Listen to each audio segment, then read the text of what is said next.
Welcome to Common Mind. So today we are going to attempt the second part of NDA and NA 2025 mathematics paper. Till now we have covered till 60 questions, and from now onwards we will be covering the next 60 questions, which includes the topics from probability, statistics, 3D geometry, vector, as well as calculus. Till now we have done linear equations, coordinate geometry, trigonometry, basic trigonometric identities, properties of triangles, inverse trigonometric functions, matrices and determinants, permutations and combinations, binomial theorem, relations, functions, and sets. Now we will be doing the next portion, okay, from question number 61. So the instructions remain the same. Maximum marks 300. Time is 2 hours and 30 minutes. Subject is mathematics. Per question is 5/2 marks. And for penalty we will be deducting, they will deduct 1/3 or 5/2, around something like this marks will be deducted. Okay, so now let us begin. So here is the question number 61. It says that if a line in 3 dimensions makes angles alpha, beta, and gamma with the positive directions of the coordinate axis, then what is this expression equals to? First of all, let us look at this expression.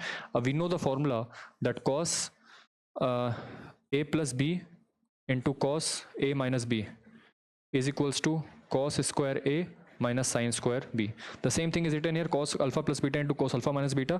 So here it will be cos square alpha minus sine square beta.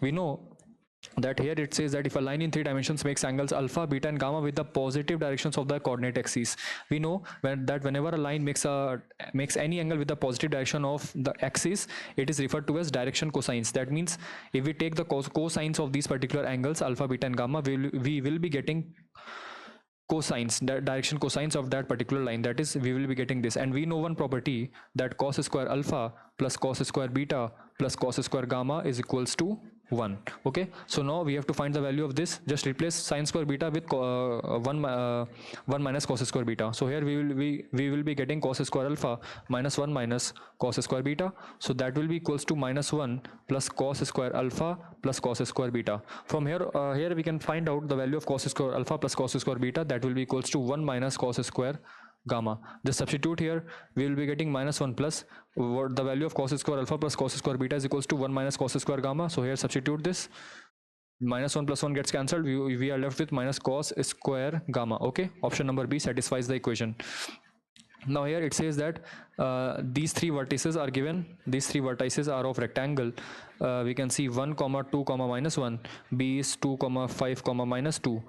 Okay, this is B, this is A, this is C, 4 comma 4 comma minus 3, and one coordinate we have to find out. We know the question is asking about the area of the rectangle. Whether any quadrilateral is given in the vector form, the area of the quadrilateral when its diagonals are given, it is equals to half into modulus of d1 vector cross d2 vector, where d1 and d2 are the diagonals, and in this case the area will be half into modulus of AC vector, which is diagonal number 1, and BD vector, which is diagonal number 2.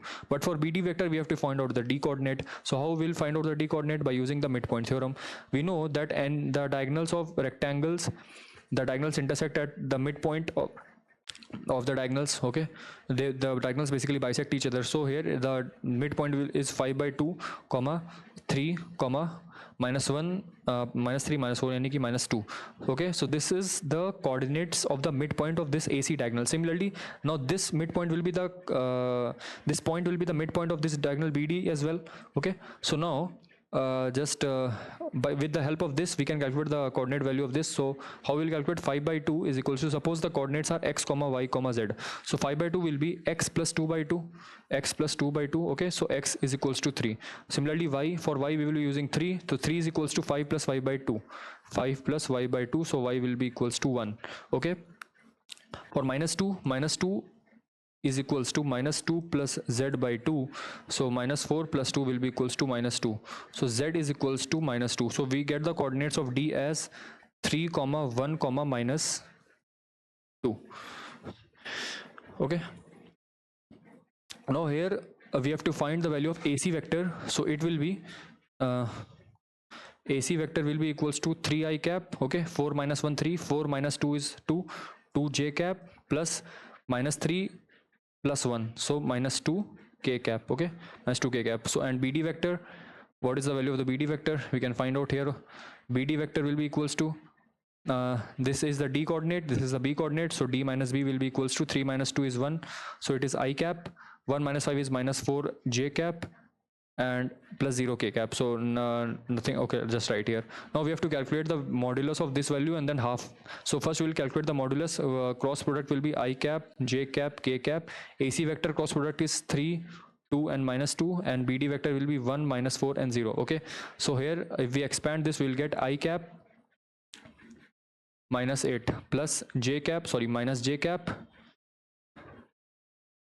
plus 2 plus k cap minus 12 minus 2 minus 14. So here it will be minus 8 I cap minus 2 j cap minus 14 k cap. Okay, this is the value of this AC vector cross BD vector. Now we will take its modulus. We will be getting 64 plus 4 plus 196, that is equals to 264. So we are getting half into under root 264. If we divide it by 4, we will be getting half into under root 66 multiplied by 4. Okay, this 4 comes out, we'll get 2 with 2 gets cancelled out, we will be left with root 66 square units will be the answer of this particular question. Now 63 question ये कह रहा है कि ABC हमारे पास एक right angle triangle है at right angled at B. हमारे पास एक राइट एंगल ट्राइंगल है और ये राइट एंगल्ड एट B है. A के कोऑर्डिनेट है k, 1, -1. B का कोऑर्डिनेट है 2k, 0, 2 और यहाँ पे जो C का है वो है 2 + 2k, k, 1.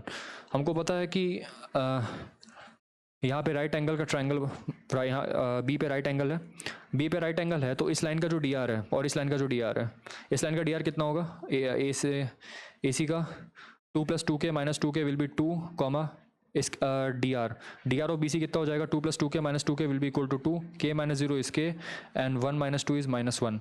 और इस लाइन का डी आर कितना हो जाएगा, 2k - k is k, 0 - 1 is -1, 2 and this is 3.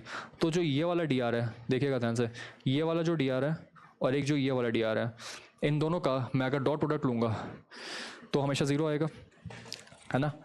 तो 2 × k प्लस -k -3 that is equal to 0. So k - 3 = 0. So k is equal to 3. Okay, जाहिर सी बात है, अगर दो लाइन के बीच का एंगल ही 90 डिग्री, यानी कि दो लाइन परपेंडिकुलर, तो उनका जो डी आर होगा, उनका जो डॉट प्रोडक्ट होगा 0 हो जाएगा. सीधी सी बात है, ठीक है. तो इसका जो आंसर हो जाएगा वो ऑप्शन नंबर डी हो जाएगा, which is 3. Next question says that this is the line which is given to us where p is equal to 2q is equal to 3. ठीक है, गिवन है makes an angle theta with the positive direction of y axis, यानी कि सीधे सीधे हमको बोल रहा है कि थीटा एंगल निकालो positive direction of y axis. तो यहाँ पे आपको तुरंत दिमाग में आना चाहिए कि हमसे डायरेक्शन कोसाइन पूछ रहा है, ठीक है ना, direction cosine of that particular line respected to y axis. तो यानी कि जो हमारे पास कॉस थीटा का फॉर्मूला होता है वो क्या होता है, y/√of x² + y² + z². कहने का मतलब है कि अगर मैं यहाँ पे डायग्रामेटिक रिप्रेजेंटेशन बनाऊँ, अगर ये लाइन मेरे पास रिप्रेजेंट करिए r vector is equals to xi cap + yj cap + zk cap. अगर ये वाली लाइन मेरे को रिप्रेजेंट कर रही है xi cap + yj cap + zk cap, then obviously ये वाला एंगल, अगर ये x एक्सिस है, ये y एक्सिस है, सपोज अगर ये एंगल अल्फा है, ये एंगल बीटा है, तो जो कॉस अल्फा होता है, कॉस अल्फा मेरे पास डायरेक्शन कोसाइन होता है. Cos alpha which the line makes with the positive direction of the x axis, that is cos alpha which is equal to direction cosine.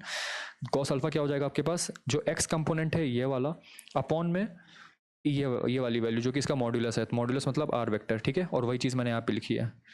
Similarly जो cos theta, यहाँ पे theta दिया हुआ है, cos theta will be equals to जो y, यहाँ पे positive direction of y axis दिया, यानी कि ये वाला एंगल, तो यहाँ पे मैं निकालता तो ये कॉस बीटा होता, लेकिन यहाँ पे थीटा दिया तो हम थीटा लिख रहे हैं. तो cos theta will be equals to y upon modulus of r, और y अपॉन मैंने क्या लिखा है, √x² + y² + z². बात वही है, ठीक है. अब देखिएगा ध्यान से, p की वैल्यू को यदि मैं k ले लूँ, p को यदि मैं k ले लूँ यहाँ से, तो q की वैल्यू क्या हो जाएगी, k/2, और r की वैल्यू क्या हो जाएगी, k/3. ठीक है, तो अगर मैं इसी की वर्डिंग में लिखूँ तो क्या लिख सकता हूँ मैं, y की जगह मैं q रख दूंगा, क्योंकि डायरेक्शन कोसाइन की बेसिकली यही मतलब होती है. अगर मैं इसको इसके फॉर्म में लिखूँ, वेक्टर के फॉर्म में, तो basically p_i cap + q_j cap + r_k cap हो जाएगा, because these are the direction cosines of this particular line. So this direction cosine will be q upon under root में p² + q² + r².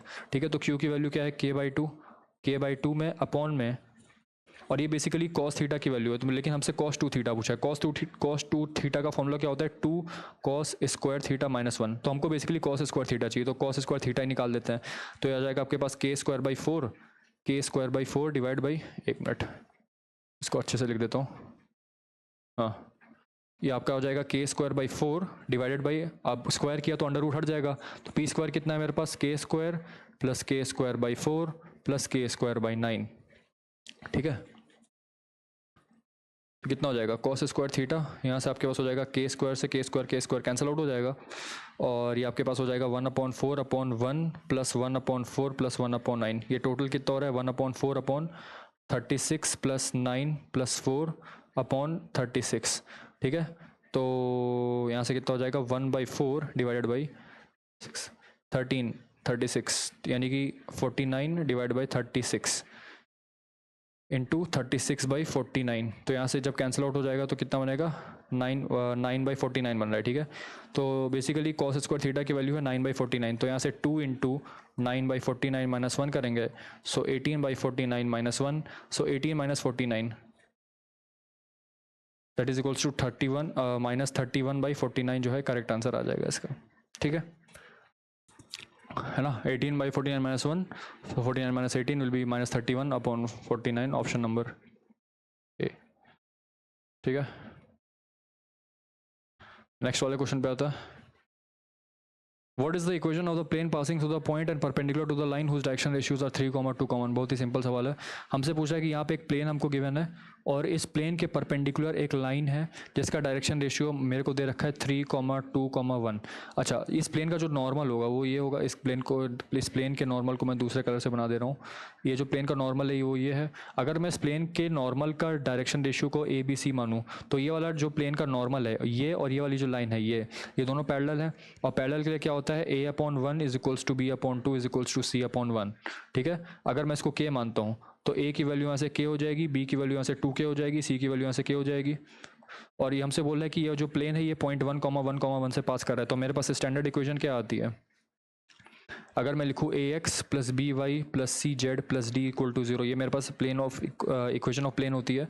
X की जगह मैं 1 रखूँगा, A की जगह मैं K रखूँगा तो मेरे पास K आ जाएगा, B की जगह मैं 2K रखूँगा, Y की जगह 1 रखूँगा तो ये आ जाएगा, C की जगह मैं 1 रखूँगा, Z की जगह Z की जगह 1 रखूँगा, C की जगह मैं K रख दूँगा, so K plus D is equal to 0, ठीक है। एक मिनट, हाँ सॉरी A/3 होगा ना, हाँ A3K हो जाएगा, सॉरी ये 3K हो जाएगा। 3K plus 2K plus K कितना हो जाएगा 6K, तो D की वैल्यू कितनी हो जाएगी -6K। अब इसी D की वैल्यू को यहाँ सब्स्टिट्यूट करिए और A की वैल्यू को A और यहाँ पे रख दीजिए, A क्या है 3K, तो मेरे पास आ जाएगा 3KX plus 2KY plus KZ, D की वैल्यू कितनी है -6K, so -6K is equal to 0, K से हर जगह से K कैंसिल आउट हो जाएगा, तो मेरे पास क्या आएगा finally 3X plus 2Y plus Z is equal to 6, okay, option number B. Next question, a line makes angles alpha, beta and gamma with the positive directions of the coordinate axis। फिर से वही सवाल direction cosine का, जैसे ही आपको ये line दिख जाए with the positive directions of the coordinate axis, समझ जाना चाहिए कि वो जो एंगल मिल रहा है वो cos alpha, cos beta, cos gamma, वो आपका क्या है डायरेक्शन कोसाइन।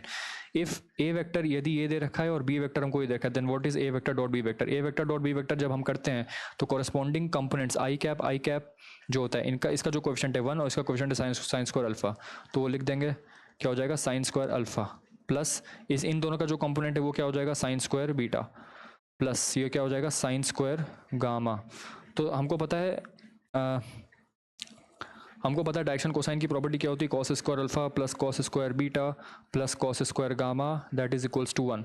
तो अगर मैं इसको रिप्लेस करूँ, सबको साइन से रिप्लेस कर दूँ, तो 1 minus sine square alpha plus 1 minus sine square beta plus 1 minus sine square gamma that is equals to 1। तो sine square alpha plus sine square beta plus sine square gamma को एक side ले आए तो this will be equal to 3 minus 1 that is equal to 2। तो मेरे पास finally answer क्या आ गया इसका, ऑप्शन नंबर डी, ठीक है। यहाँ पे आता है consider the following statements in respect of a vector D vector. देखिए पहला जो हमारा दूसरा स्टेटमेंट है, अगर मैं इसकी बात करूँ तो जो डी वेक्टर है, D vector is perpendicular to both a cross B vector and c vector. तो जो दूसरा स्टेटमेंट है कि that D vector is perpendicular to c vector, option number 2 सही है। पहला स्टेटमेंट हमसे कह रहा है कि D vector is coplanar with A vector in vector. अब देखिए इसको ध्यान से, हमको पता है कि जो डी वेक्टर है वो ए वेक्टर क्रॉस बी वेक्टर, यानी कि सपोज अगर मैं इसको तीसरा वेक्टर ले लूँ, सपोज टी वेक्टर, ठीक है, तो जो मेरा डी वेक्टर है that is perpendicular to t vector and c vector, है ना। डी वेक्टर जो है वो परपेंडिकुलर है टी वेक्टर के और सी वेक्टर के, लेकिन टी वेक्टर है वो तो खुद परपेंडिकुलर किसके है, t vector is perpendicular to both a vector and B vector, है ना। A vector and B vector इन दोनों के परपेंडिकुलर है। कहने का मतलब है कि डी वेक्टर जिसके परपेंडिकुलर है वो इन टर्न इन दोनों के परपेंडिकुलर है। तो कहने का मतलब है कि डी वेक्टर और ए वेक्टर एंड बी वेक्टर दोनों के दोनों सेम प्लेन पे तो लाई कर रहे हैं, है ना भाई। अगर ए क्रॉस बी वेक्टर आप करते हो तो जो रिजल्टेंट आता है वो ए वेक्टर और बी वेक्टर दोनों के परपेंडिकुलर होता है, और जो रिजल्टेंट आया है वो बेसिकली डी के परपेंडिकुलर है। तो जो डी वेक्टर और ए वेक्टर और बी वेक्टर है वो दोनों आपस में कोप्लेनर हो जाएंगे। ऑप्शन नंबर 1 कहने का मतलब है D vector is perpendicular to A vector cross B vector which is in turn perpendicular to A vector and B vector. That means D vector is parallel, और we can say that D vector is coplanar, not parallel but it is coplanar with a vector and b vector, but it is perpendicular with a vector cross b vector। Okay ये ध्यान रखिएगा। तो हमारे पास ये दोनों के दोनों statement सही है, तो both 1 and 2 are correct।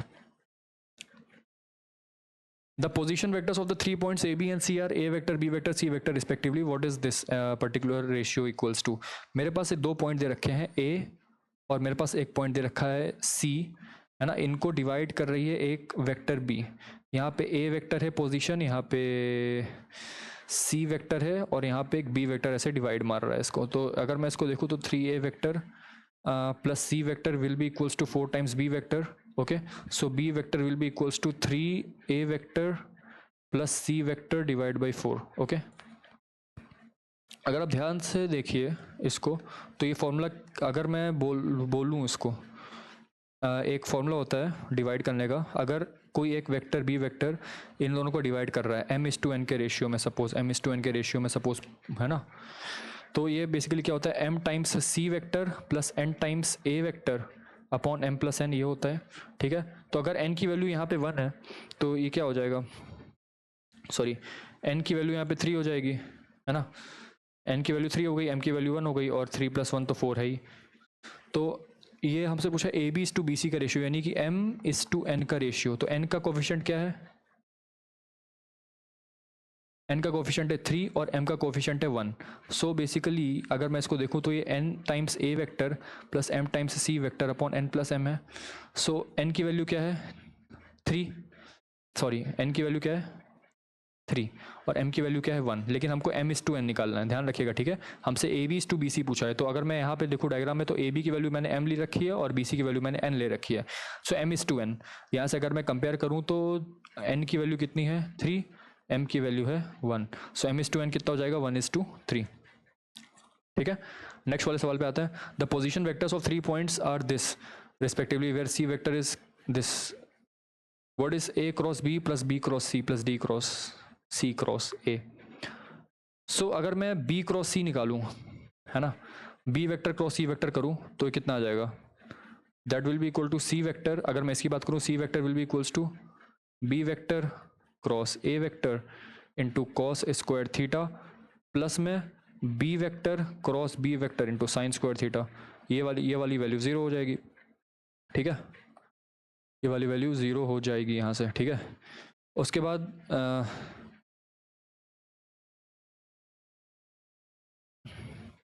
अगर मैं इसकी बात करूं c vector cross a vector की, तो यहाँ से ये वाला टर्म 0 हो जाएगा। कहने का मतलब है कि कॉस स्क्वायर थीटा अगर, तो ये a vector cross a vector ये 0 हो जाएगा, प्लस ये कितना हो जाएगा c vector cross b vector, है ना,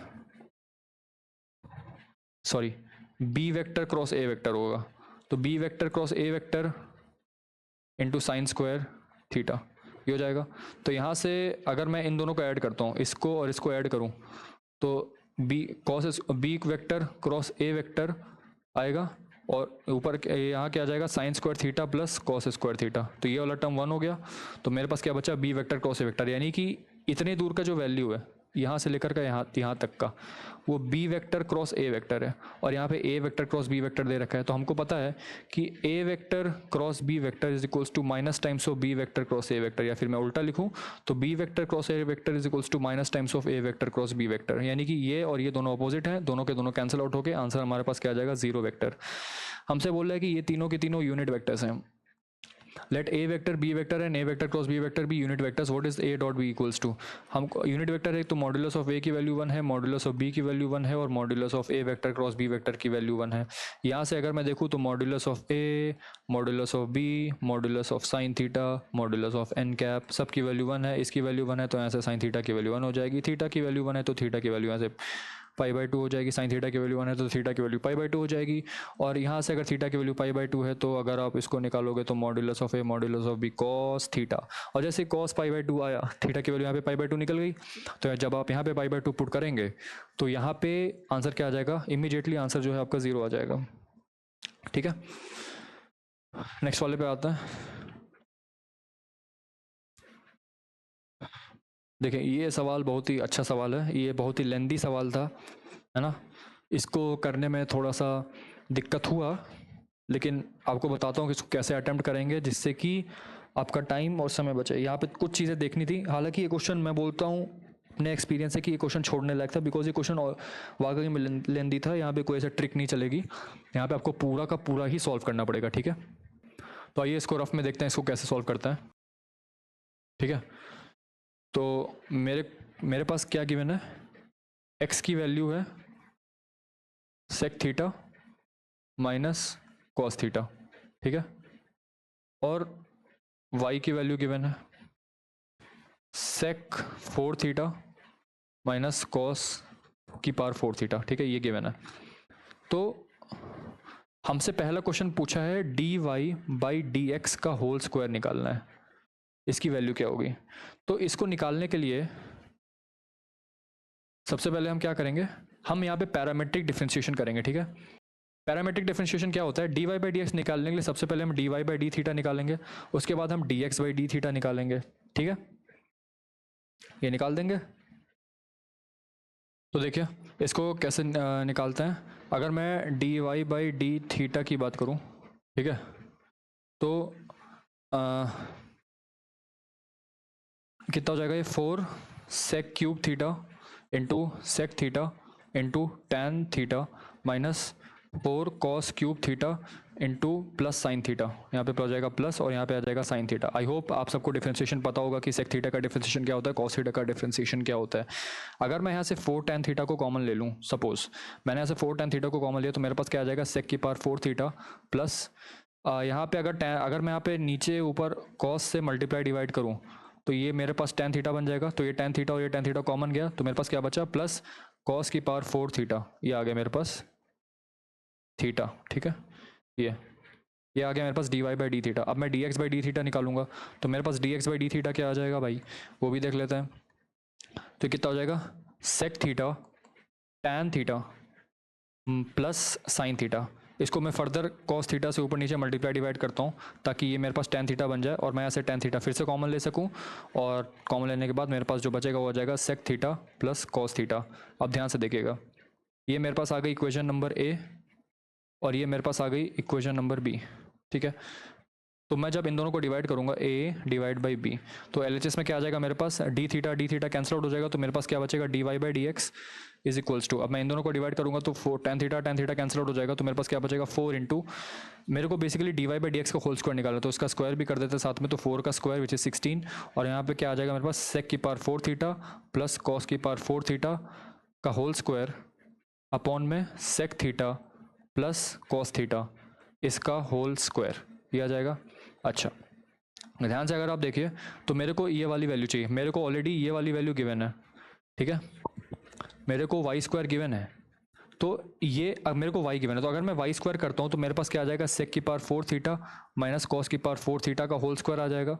अगर मैं इसको खोलूंगा तो क्या बनेगा, सेक की पावर 8 थीटा प्लस कॉस की पावर 8 थीटा माइनस 2 सेक 4 थीटा कॉस 4 थीटा, लेकिन मेरे को तो यहाँ पे प्लस चाहिए, यहाँ पे माइनस आ रहा है ना, यहाँ पे तो -2 आएगा। तो अगर मैं यहाँ पे +4 कर दूँ, प्लस 4 कर दूँ इस वाले इक्वेशन में, तो मेरे पास क्या आ जाएगा, सेक की पावर 4 थीटा प्लस कॉस की पावर 4 थीटा आ जाएगा, इसका होल स्क्वायर आ जाएगा, जाहिर सी बात है ना, ये आ जाएगा मेरे पास। तो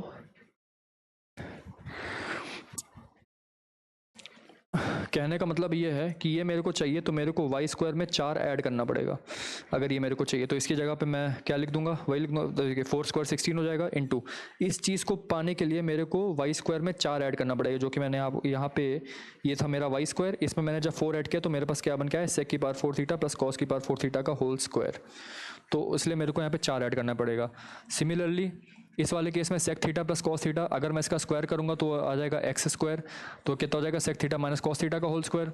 लेकिन मेरे को तो चाहिए sec theta plus cos theta का होल स्क्वायर, तो इसमें मैं 4 ऐड कर दूंगा तो मेरे पास इसका भी आंसर आ जाएगा। तो मेरे पास जो फाइनल आंसर आया वो है 16 into y square plus 4 in upon x square plus 4। ठीक है, अच्छा ये आ गया मेरे पास पहले पार्ट का आंसर। दूसरा पार्ट मेरे से कह रहा है क्वेश्चन में कि इसकी वैल्यू बताओ, किसकी,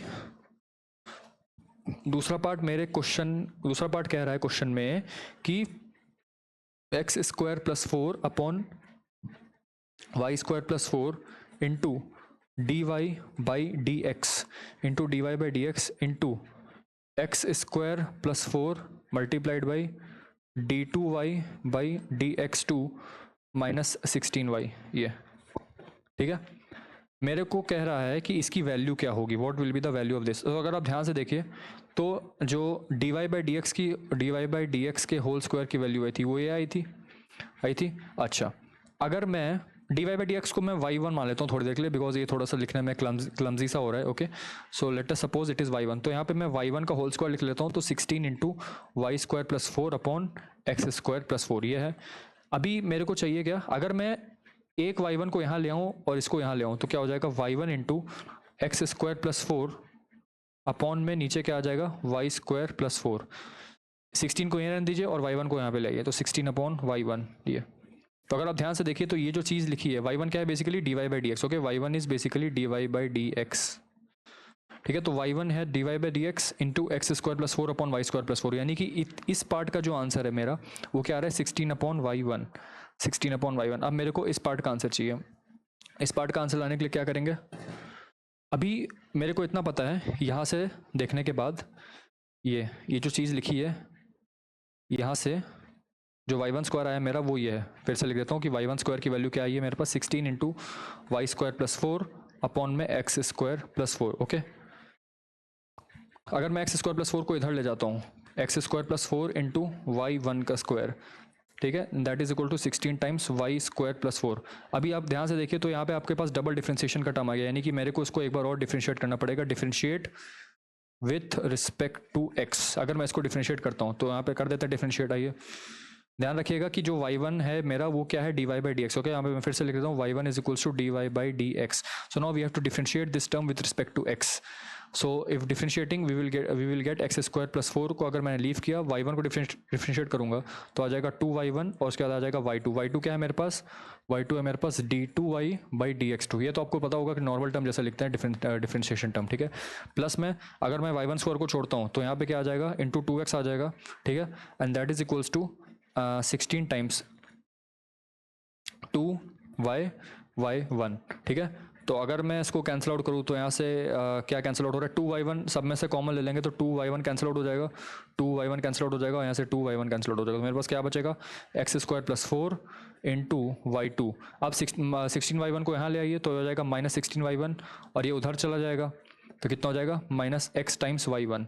तो अगर आप ध्यान से देखिए तो मेरे से यही वैल्यू पूछा हुआ है ना, कहाँ गया, ये वाली वैल्यू ही पूछा है मेरे से। ध्यान से देखिए, x square plus 4 into y two क्या है मेरा, d2y by D x two minus of 16y, sorry यहाँ पे माइनस 16y आएगा, नॉट y1, तो माइनस 16y है ना। हमसे यही वैल्यू पूछा तो इसकी वैल्यू क्या आ गई, माइनस x1, तो इसकी वैल्यू क्या आ जाएगी मेरे पास, माइनस xy1।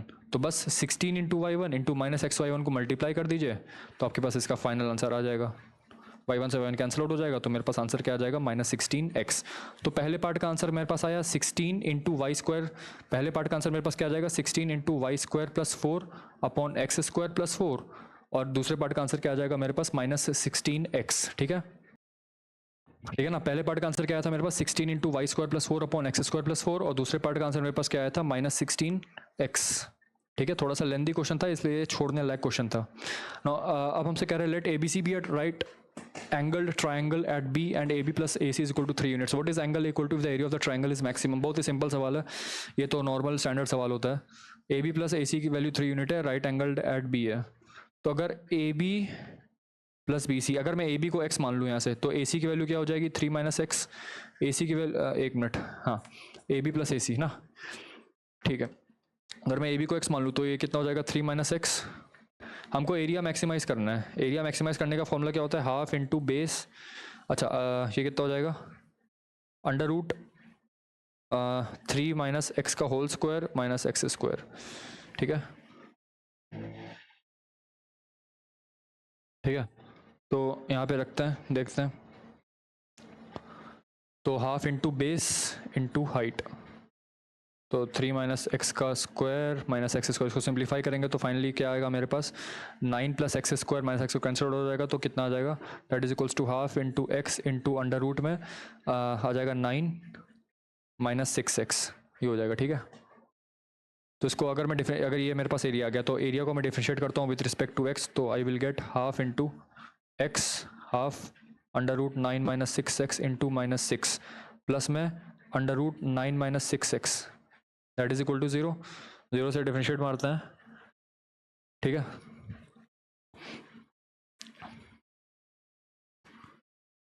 ये नीचे आएगा ना, हाँ ये नीचे आ जाएगा, तो कितना हो जाएगा minus 3x by 2 under root 9 minus 6x plus under root 9 minus 6x equal to 0, ये उधर जाएगा तो ये प्लस 3 बाई 2 हो जाएगा equals to, so 3x by 2 is equals to 9 minus 6x, so 3x equals to 18 minus 12x, so 15x equals to 18, so x equals to 3, I guess, 6 by 5, okay, so x equals to 6 by 5, and here if we put it we will be getting 1.2, 3 minus 6 by 5, 9 by 5, that is 1.4 something something। अच्छा, इतना complicate करने के बजाय हम यहाँ पे directly यही लिख देते हैं कि ये यहाँ से इस स्टेप में थोड़ी सी मतलब वो है, एक मिनट इसको पहले रेस करते हैं इतना, हम यहाँ पे डायरेक्टली यही लिख सकते थे, इसको उतना करने की ज़रूरत भी नहीं है।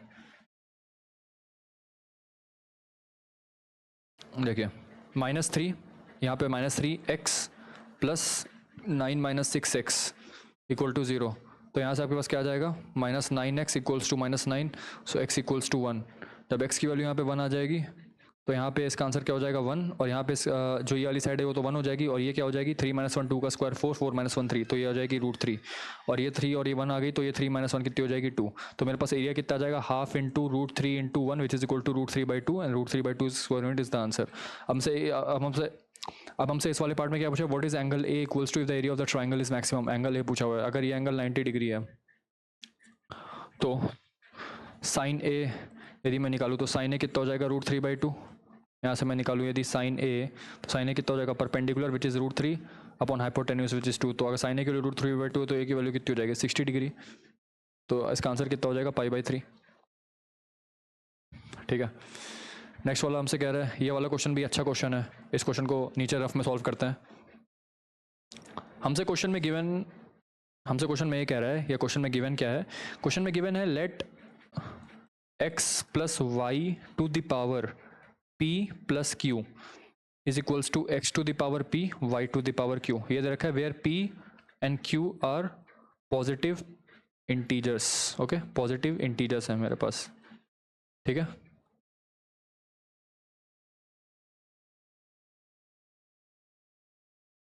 ठीक है, ये हमारे पास पॉजिटिव इंटीजर्स हैं p और q। अभी क्या करता हूँ, मेरे को क्वेश्चन में बोला है, क्वेश्चन नंबर फर्स्ट में ये बोला है इसके फर्स्ट वाले पार्ट में कि the derivative of y with respect to x, कहने का मतलब है कि हमसे dy बाई dx पूछा हुआ है, तो पहले हम इसका लॉग ले लेते हैं, so p plus Q ln x plus Y is equals to p ln x plus Q L N Y. फिर हम इसको डिफ्रेंशिएट करते हैं with respect to x. So now we are differentiating it with respect to x, so we will get P plus Q upon में X plus Y multiplied by 1 plus D Y by D X. I hope आपको पता है chain rule क्या होता है, chain rule of multiplication और differentiation वाला क्या होता है उसके हिसाब से। तो ये आपका हो जाएगा पी अपॉन एक्स, ये आपका हो जाएगा q upon y d Y by D x. D Y by D x को यहाँ पे लाते हैं तो मेरे पास क्या बन जाएगा D Y by D X, ये आपके पास हो जाएगा P plus Q upon X plus Y minus में Q upon Y, that is equals to P by X minus में यहाँ पे आपके पास आ जाएगा P plus Q upon X plus Y.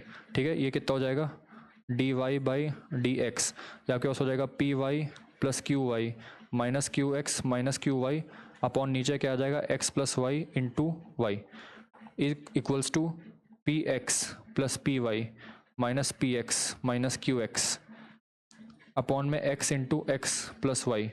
तो plus P X minus P X cancel out हो जाएगा, यहाँ से प्लस पी वाई, सॉरी एक मिनट ये नहीं, हाँ यहाँ से क्या कैंसिल आउट हो रहा है plus Q Y minus Q y. ध्यान से अगर आप देखिए तो ऊपर क्या बच रहा है p Y minus Q x, यहाँ पे भी आपका क्या बन रहा है p Y minus Q x, यहाँ पे आपके पास बच रहा है एक्स प्लस वाई, यहाँ पे आपके पास एक्स प्लस वाई। तो ये दोनों टर्म्स कैंसिल आउट हो जाएंगे, ये दोनों यहाँ से कैंसिल आउट हो रहे हैं, ये दोनों इसको काट देंगे और यहाँ से x plus y cancel out. तो मेरे पास फाइनली क्या बच रहा है d Y by D x equals to y उधर चला जाएगा तो वाई बाई एक्स बचेगा। ठीक है, वाई बाई एक्स। तो आइए ऑप्शंस को मैच करते हैं। हमसे क्वेश्चन में ये बोला था कि derivative of y with respect to x, जो कि हमने कैलकुलेट करके निकाला, क्या आया y बाई एक्स आया। So the derivative of y with respect to x depends on p only, गलत, डिपेंड्स ऑन q ओनली, गलत, depends on both p and q, गलत। यहाँ पे आप देख सकते हो ये p और q के इंडिपेंडेंट आ रहे हैं, तो इसका जो करेक्ट ऑप्शन हो जाएगा वो ऑप्शन नंबर डी हो जाएगा। नेक्स्ट वाले पे आते हैं p plus q is equal to 10 then d Y by D x. अभी मैंने बोला कि d Y by D x p plus q पे डिपेंड ही नहीं करता है, तो इसका आंसर क्या हो जाएगा सीधे सीधे y बाई एक्स। ठीक है, इसका answer will be y by x. Next वाले पे आता है the slope of the tangent to the curve y is equals to f x at x comma f x is 4। Slope of the tangent यानी कि d Y by D x हमको बोल के रखा हुआ है कि वो 4 दे रखा है, और एक बात है कि this curve passes through the origin. तो अगर मैं इसको सॉल्व करूँ तो D Y is equals to 4 D X आएगा, दोनों तरफ इंटीग्रेट मारूँ तो Y is equals to 4x plus C आएगा। और ये पासेस कहाँ से कर रहे हैं 0,0 से, तो 0,0 इसमें रखेंगे तो 0 इज इक्वल टू 0 प्लस सी, तो यहाँ पे सी की वैल्यू 0 आ जाएगा। तो मेरे पास जो कर्व आ रहा है वो बेसिकली क्या आ रहा है y is equals to 4x। Why because the curve C is equal to 0। No what is the nature of the curve? भाई नेचर ऑफ द कर्व है it is a straight line, okay, parabola तो नहीं है, तो it is a straight line which passes through obviously 1,4। तो 1 आप यहाँ रखोगे तो वाई की वैल्यू 4 आ जाएगी। तो ऑप्शन नंबर ए जो है इसको पूरी तरह से कंप्लीटली इसको सेटिस्फाई कर रहा है। ठीक है, नेक्स्ट वाले सवाल पे आते हैं। इसका नेक्स्ट वाला पार्ट क्या है, हमसे कह रहा है क्वेश्चन में what is the area bounded by the curve y and the x axis and the line x equal to 4। अगर मैं यहाँ पे थोड़ा सा इसका डिमॉन्स्ट्रेशन करूँ तो मेरे पास जो लाइन आई थी क्या थी y is equals to 4x, है ना, y is equal to 4x। तो y is equal to 4x कुछ तो लाइन ऐसे जाएगी जो कि ओरिजिन से पास होगी, है ना, और x एक्सिस और लाइन x इक्वल्स टू 4, यानी कि यहाँ पे कोई एक तो लाइन होगी जो x इक्वल टू 4 पे बाउंड करेगी इसको। तो अब ये डिस्टेंस तो 4 है, अब जो x इक्वल टू 4 है, अगर मैं x इक्वल टू 4 यहाँ पे रखूँगा तो y की वैल्यू 16 आएगी, यानी कि ये जो है यहाँ पे कहीं इसकी जो वैल्यू है 16 हो जाएगी। मेरे को ये वाला एरिया पूछा हुआ है कि ये वाली जो लाइन है ये x एक्सिस और ये वाला जो लाइन है x इक्वल्स टू 4, ये x इक्वल टू 4 वाली लाइन है, तो ये कितना होगा, तो ये टोटल 16 है, ये टोटल 4 है, तो इस ट्राइंगल का एरिया कितना हो जाएगा हाफ इंटू 4 इंटू 16, तो 2 से 2 कैंसिल आउट हो जाएगा, तो इसका आंसर कितना आ जाएगा 32 स्क्वायर यूनिट्स। ठीक है, नेक्स्ट वाले सवाल पे आता है consider the following for the 2 items that follow. अच्छा, जब भी आपके पास एक्स स्क्वायर वाले टर्म में इंटरवल्स गिवन हो, पहले तो हम उसको ब्रेक डाउन करेंगे किस में, एक्स के टर्म्स में। जब भी यहाँ पे कोई भी वेरिएबल आपको गिवन हो, अगर वो एक्स नहीं हो तो पहले हम उसको एक्स में लाने का ट्राई करेंगे। सो एक्स स्क्वायर यदि लेस देन 1 है तो एक्स स्क्वायर की वैल्यू 0 और से 1 के बीच में होगी, यानी कि यहाँ से ये इंप्लाई कर रहा है कि जो मेरा एक्स है वो -1 से 1 है। ये वाला इंप्लाई क्या कर रहा है, एक्स की वैल्यू या तो -∞ से लेकर -1 तक है, और एक्स की वैल्यू 1 से लेकर इन्फिनिटी तक है। कहने का मतलब है जब मेरे x का वैल्यू -∞ से लेकर -1 तक है तो मेरे पास जो फंक्शन है वो कौन सा फंक्शन है, एक्स स्क्वायर वाला, ये वाला। जब मेरा x का वैल्यू -1 से 1 के बीच में जो कि ये वाला है, तो ये किसका फंक्शन है, इस वाले का, इसका फंक्शन क्या है x³। सिमिलरली जब मेरे पास x का वैल्यू 1 से लेकर इन्फिनिटी तक है तब मेरे पास फंक्शन कौन सा है, यही वाला फंक्शन है ये वाला, which is equal to x square. तो मेरे पास फाइनली जो फंक्शन का डिस्ट्रीब्यूशन आया वो ये आया, ठीक है। एक्स स्क्वायर कब, जब मेरा एक्स का वैल्यू माइनस इन्फिनिटी से माइनस वन जाएगा। एक्स क्यूब कब, जब मेरा माइनस वन से वन होगा, और जब वन से इन्फिनिटी होगा तो एक्स स्क्वायर। हमसे पूछा है कि लिमिट एग्जिस्ट करती है कि नहीं। Limit x tending to zero f dash x equals to, ठीक है, हमसे ये पूछा हुआ है। तो x की वैल्यू जीरो पे पूछा हुआ है, तो जीरो तो यहाँ लाई करता है, तो उस समय एफ एक्स क्या है मेरा, एक्स क्यूब। तो इसका जब मैं डिफ्रेंशिएशन करूंगा तो एफ डैश एक्स तो कितना आ जाएगा, थ्री एक्स स्क्वायर। तो हमसे ये पूछा हुआ है limit x tending to zero f dash x, कहने का मतलब है limit x tending to zero three x square. तो यहाँ पे कर दो, आंसर कितना आ जाएगा, जीरो, ठीक है, ऑप्शन नंबर सी। नेक्स्ट वाले सवाल पे आते हैं। अच्छा, इस वाले सवाल का आंसर जो भी है पहले इसको सॉल्व करते हैं। अभी अभी मैंने बोला क्या कि ये हमारा फंक्शन का डिस्ट्रीब्यूशन है, ठीक है। इसको मैं हटा देता हूँ ताकि आपको फिर से लगता है। हाँ, देखिए, हमसे पहला क्वेश्चन ये बोल रहा है कि function is continuous at x equals to one. Continuous पे हमारा प्रॉपर्टी क्या होता है, limit x tending to minus one minus f x must be equals to limit x tending to minus one plus f x equals to limit x tending to one f x. कहने का मतलब है कि जो हमारी L H L होती है, L H L मतलब क्या होती है, ये वाली left hand limit, that must be equals to R H L and that must be equals to value of the function. तो अगर मैं एल एच एल निकालूँ यानी कि माइनस वन से जस्ट कम, तो माइनस वन से जस्ट कम यहाँ एक्स स्क्वायर पे आएगा, एक्स स्क्वायर पे आएगा, ठीक है। तो आपके पास आ जाएगा limit x tending to minus one minus x square, that is whether it is equals to limit x tending to minus one plus, अब माइनस वन से ज़्यादा वाली वैल्यू कौन सी, एक्स क्यूब, तो यहाँ पे एक्स क्यूब आ जाएगा। तो अगर मैं देखूँ और एफ ऑफ माइनस वन कितना हो जाएगा, f of minus one already हमको दे रखा है, that is equals to x square. अगर मैं यहाँ पे सबकी जगह माइनस वन रखूँ तो कितना हो जाएगा, कितना हो जाएगा ये, माइनस वन का whole square is equals to क्या, माइनस वन के होल क्यूब के बराबर है। तो भैया यहाँ से वन आ रहा है, यहाँ से माइनस वन आ रहा है, तो दोनों बराबर तो नहीं है। अब ये अब एल एच एल और आर एच एल ही बराबर नहीं है तो वैल्यू ऑफ द फंक्शन देखने की जरूरत ही नहीं है। जब ये दोनों बराबर नहीं है तो फंक्शन कंटिन्यूस कहाँ से हो गया, फंक्शन कंटिन्यूस नहीं होगा, ठीक है। लेकिन अच्छा, एनडीए की जो अभी प्रोविजनल आंसर की आई है उसमें इन लोगों ने वन ओनली को करेक्ट ऑप्शन ठहराया हुआ है, ठीक है। This is by UPSC which is in the answer key, which is provided in the answer key. The provisional answer key contains or marks this as the answer, but it is doubtful, okay. It is not doubtful, it is wrong, it is completely wrong, okay. This is not going to be the answer. The correct answer is neither one nor two. How? Let us now check whether it is differentiable at x equals to one. तो अगर हमको check करना है कि वो differentiable है कि नहीं, तो पहले हमको ये तो चेक करना पड़ेगा कि वो कंटिन्यूस है कि नहीं। तो कंटिन्यूस अब हम किस पे चेक कर रहे हैं, कंटिन्यूस वन पे चेक कर रहे हैं। तो वन पे आप डायरेक्टली यहाँ से देख लीजिए। अगर मैं वन माइनस पे देखूँ, वन माइनस मतलब कि वन से जस्ट छोटा, तो वन से जस्ट छोटा तो एक्स क्यूब आएगा, एक्स क्यूब है। फिर वन से जस्ट बड़ा क्या है, एक्स स्क्वायर है। तो अगर मैं यहाँ पे इन दोनों पे वन की वैल्यू रखूँ तो वन वन तो इसको सेटिस्फाई कर रहा है, इसको सेटिस्फाई कर रहा है, ठीक है। अब मैं इसको डिफरेंशिएट करूंगा तो मतलब फंक्शन कंटिन्यूस तो है, फंक्शन जो है वन पे कंटिन्यूस है, लेकिन हमसे इस क्वेश्चन में क्या पूछा है कि फंक्शन डिफरेंशिएबल है कि नहीं। तो पहले हम इसको डिफरेंशिएट करते हैं, थ्री एक्स स्क्वायर और फिर आते हैं टू, इसको मैंने डिफरेंशिएट किया तो टू एक्स पे। ये कब है, वन से थोड़ा सा कम और ये वन से थोड़ा सा ज़्यादा पे। अब फिर से यहाँ पे वन रखो, वन रखोगे तो आएगा थ्री, आएगा टू, तो ये दोनों बराबर तो है नहीं, यानी कि लेफ्ट हैंड डेरिवेटिव यानी कि L H D is not equals to R H D. मतलब कि ये function L H L is equal to R H L वाली कंडीशन सेटिस्फाई तो कर रहा था, मतलब कि ये फंक्शन कंटिन्यूस तो था, लेकिन ये फंक्शन डिफरेंशिएबल नहीं है। वाई? बिकॉज जब हमने इसको डिफरेंशिएट किया और फिर हमने इसको पुट की इस वैल्यू, मतलब हमने वैल्यूज पुट करी वन और वन की, तो यहाँ पे तो थ्री आ रहा है, यहाँ पे टू आ रहा है, तो मतलब फंक्शन जो है डिफरेंशिएबल नहीं है।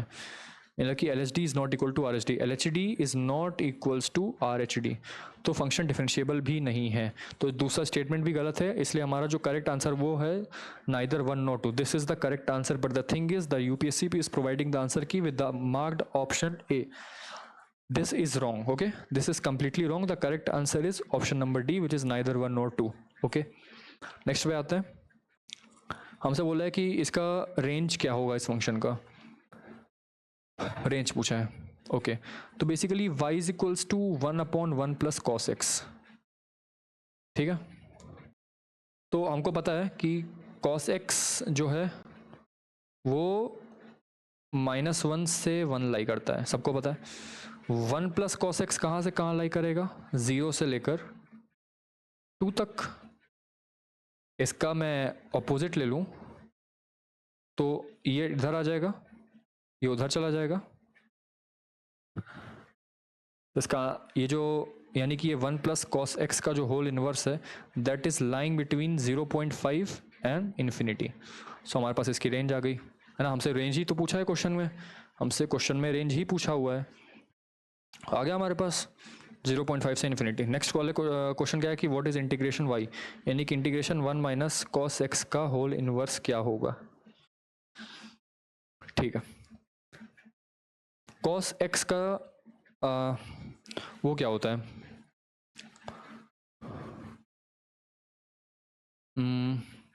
कॉस एक्स का एक फॉर्मूला होता है 1 minus 2 sine square x by 2, ये फॉर्मूला होता है।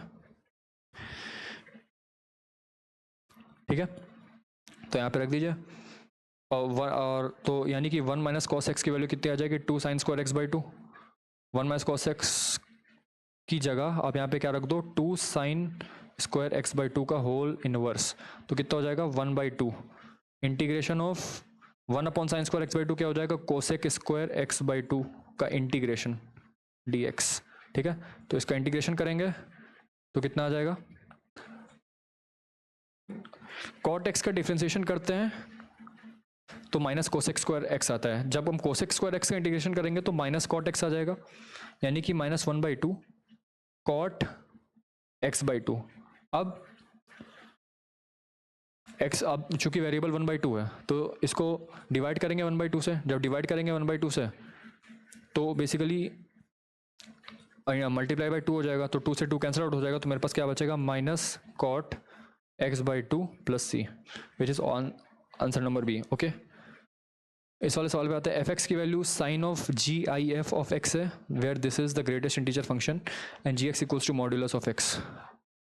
तो अगर आप ध्यान से देखो तो लिमिट एक्स टेंडिंग टू 0 पूछ रहा है, तो अगर मैं limit x tending to 0 plus निकालूं तो तब भी ये वाली चीज़ बेसिकली साइन, ये तो sine of G I F of x. अब 0 प्लस पे 0 प्लस का मैं जी आई एफ निकालूँ, 0 से जस्ट छोटी वैल्यू, तो उसकी वैल्यू 0 ही आएगी, तो यह तो साइन 0 ही हो जाएगा, और मॉड्यूलस ऑफ एक्स तो एक्स ही रहेगा तो वो 0 ही हो जाएगा तब भी, तो ये भी 0 ही आ रहा है। और 0 माइनस पे ये बेसिकली साइन ऑफ -1 हो जाएगा, और ये आपका माइनस एक्स हो जाएगा। माइनस एक्स 0 पे ही है तो ये तो बेसिकली 0 ही हो जाएगा, तो ये भी 0 ही हो रहा है, तो ये भी 0 ये भी 0, तो इसका आंसर क्या हो जाएगा 0। अगर नेक्स्ट वाले पे देखें तो क्या बोल रहा है, हमसे पूछा what is limit x tending to 0 f x upon g x. तो फिर से हम यहाँ पे पहले एक्स टेंडिंग टू 0 प्लस पे देख लेते हैं। 0 प्लस पे यदि मैं बात करूँ किसकी, sine of G I F of x की अपॉन मॉड्यूलस ऑफ एक्स की, तो ये कितना हो जाएगा साइन ऑफ 0 अपॉन एक्स, और which is basically sine 0 upon 0, so it is equals to 1। तो ये तो 1 आ गया, ये तो आपके पास क्या आ गया 1, लेकिन लिमिट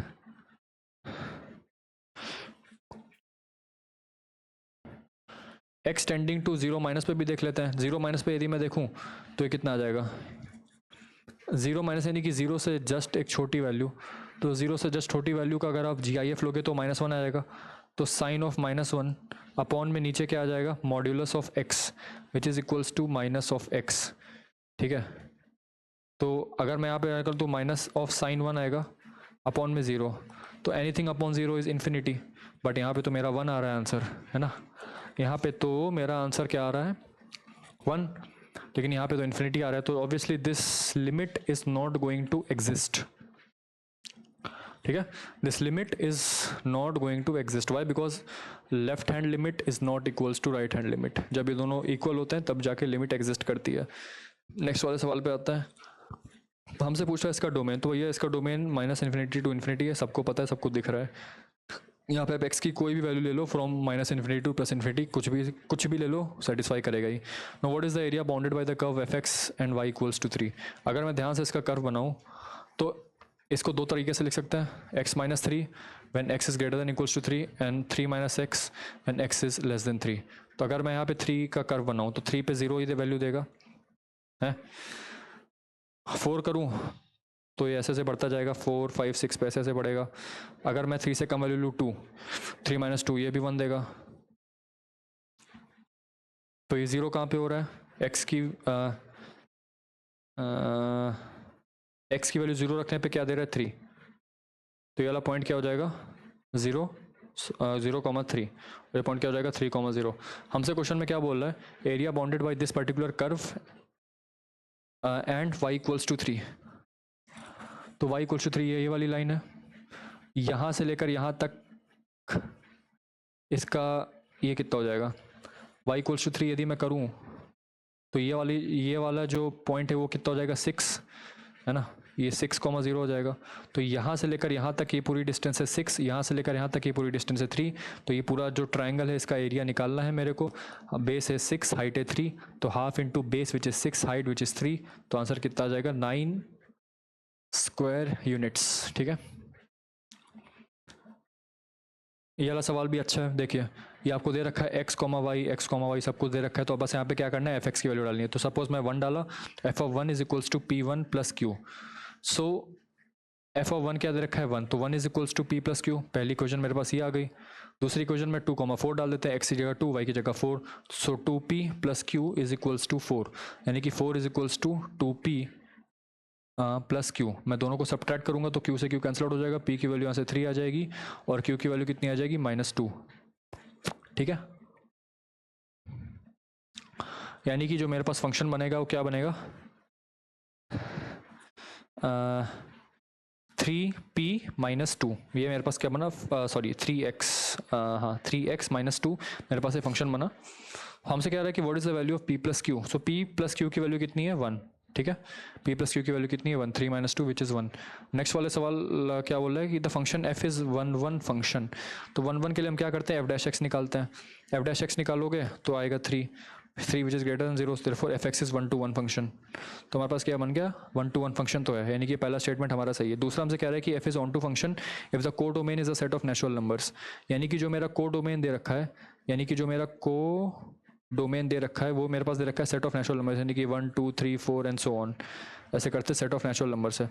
लेकिन जो फंक्शन मेरे को डिफाइंड है, जो मेरे को फंक्शन डिफाइंड है उसकी रेंज क्या दे रखी है, उसकी रेंज सिर्फ 1 4 7 और 10 दे रखी है, 1 4 7 और 10 दे रखी है।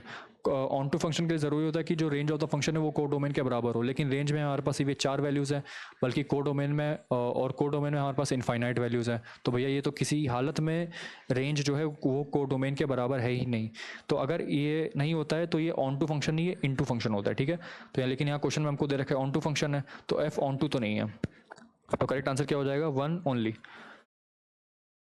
कंसिडर दिस पर्टिकुलर फंक्शन, हमसे पूछ रहा है कि एफ ऑफ एफ एक्स की वैल्यू क्या हो जाएगी। तो बस क्या करना है, एक्स की जगह पे आप फिर से x² - 1 रख दो, बस लिमिट एक्सटेंडिंग टू 1 निकालोगे तो 1 - 1 यहाँ पे 0 हो जाएगा और 0 - 1 -1 हो जाएगा, तो बस आंसर आ गया आपका -1। ठीक है, -1 जो है आपका करेक्ट आंसर हो जाएगा। x की जगह पे आपको एफ एक्स रख देना है। ठीक है, एफ ऑफ एफ एक्स का मतलब होता है ये, यानी कि जो यहाँ पे एफ एक्स लिखा है एक्स की जगह एफ एक्स रख दो, मतलब कि वही फंक्शन दोबारा रख दो x² - 1 की जगह। ठीक है, what is the area bounded by the function F X and the x²। हमको पता है कि जो x² - 1 वाला फंक्शन है वो कुछ तो ऐसे जाता है, ऐसे। ठीक है, ये क्या हो जाएगा 0, -1 एंड द एक्स एक्सिस के द्वारा बाउंडेड किया गया ये वाला फंक्शन। तो यदि मैं सिर्फ एक पार्ट का निकालूँ तो उसका डबल कर दूंगा तो सिमेट्रिक ही है, तो मैं एक पार्ट का निकालता हूँ। इंटीग्रेशन ऑफ अच्छा, ये x = 0 पे क्या होगा,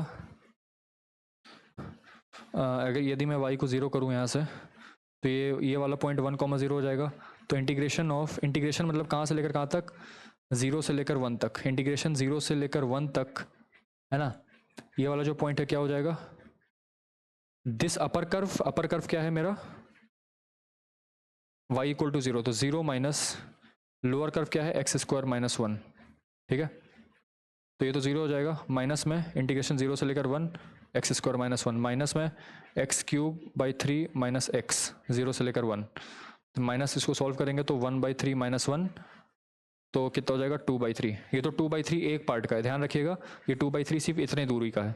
और चूंकि ये वाला जो कर्व है ये वाई एक्सिस के अबाउट सिमेट्रिक है, तो इसका भी एरिया 2/3 हो जाएगा, इसका भी एरिया 2/3 था, तो 2/3 + 2/3 will be equals to 4/3 square units. ठीक है, नेक्स्ट वाले सवाल पे आते हैं।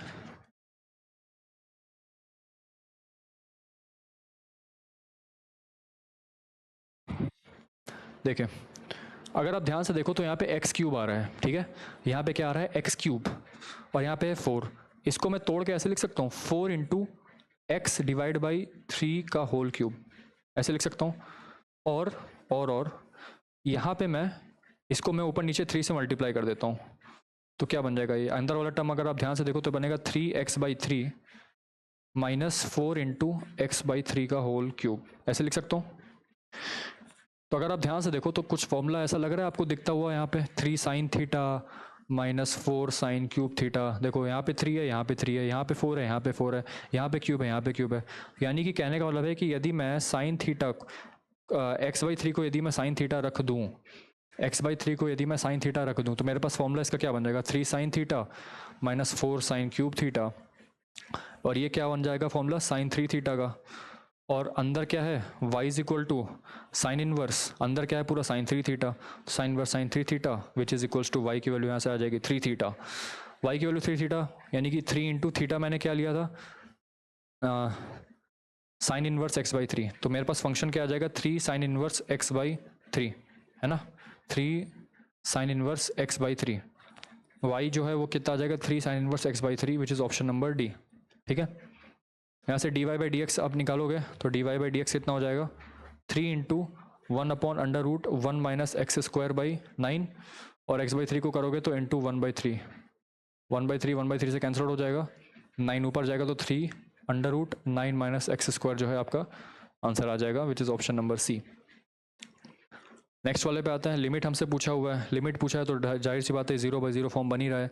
0 रखोगे √x², देखो √fx 0 रखोगे तो आएगा 9, 9 का रूट हो जाएगा 3, 3 - 3 0, अपॉन में fx x² + 16, 0 रखोगे तो √16 यानी कि 4, और 4 - 4 0, तो 0/0 फॉर्म बन ही रहा है।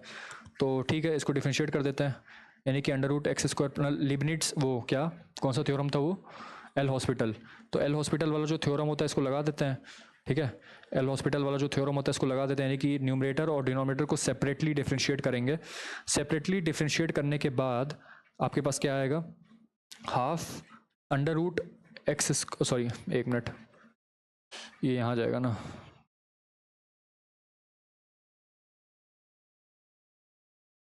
हाँ, तो ये आ जाएगा हाफ √x² + 9 × 2x, तो x कैंसिल आउट हो जाएगा, तो x अपॉन √x² + 9, अपॉन में हाफ फिर कैंसिल हो गया, तो यहाँ पे क्या आ जाएगा x upon √x² + 16, x cancel out हो जाएगा, ठीक है ना, क्या बचेगा √x² + 16 अपॉन √x² + 9, 0 से 0 रखोगे तो आएगा 4/3। ठीक है ना, करेक्ट आंसर क्या आ जाएगा आपके पास 4/3। नेक्स्ट हमसे कह रहा है कि f(x) जो है एक इंक्रीजिंग फंक्शन है। इंक्रीजिंग फंक्शन के लिए मेरे को इसको डेरिवेटिव निकालना पड़ेगा, f'(x) हो जाएगा 2x, तो भैया ये इंक्रीजिंग फंक्शन नहीं है, क्यों, क्योंकि for all x > 0 f'(x) positive है, तब तो ठीक है, लेकिन for x < 0 it is f'(x) is < 0, यानी कि यहाँ पे डिक्रीज कर रहा है, यहाँ पे इंक्रीज कर रहा है। ठीक है, तो ये x पे डिपेंडेंट है, तो हमेशा की ये इंक्रीजिंग फंक्शन नहीं है, तो पहला स्टेटमेंट गलत है। दूसरा, f(x) has local maximum at x = 0, तो यदि मैं f'(x) निकालूँ तो ये 0 आ जाएगा, है ना, 0, और यदि मैं f'(x) निकालूँ तो आ जाएगा 2, तो 2 इज > 0, है ना, और चूंकि f'(x) > 0 आया है, तो यानी कि ये इम्प्लाई करता है कि f'(x) जहाँ पे 0 हुआ था वो वाला x आपका मिनिमा है, और वो मिनिमा आपको लोकल मिनिमम देगा। ठीक है, लोकल मिनिमम देगा, ना कि लोकल मैक्सिमम। तो ये दोनों के दोनों ही स्टेटमेंट गलत हैं, तो हमारा जो करेक्ट आंसर हो जाएगा वो नाइदर 1 नॉर 2 हो जाएगा। हमसे पूछा कि which of the statements given above is are correct, so neither 1 nor 2 are correct. Okay, next वाले पे आता है। देखिए वही सवाल क्या है, function f(x) satisfies f of x divide by y is equals to f(x) upon f(y). अगर आप ध्यान से इसको सॉल्व करोगे, ज़्यादा कुछ नहीं करना है, x को आप रखो 2 और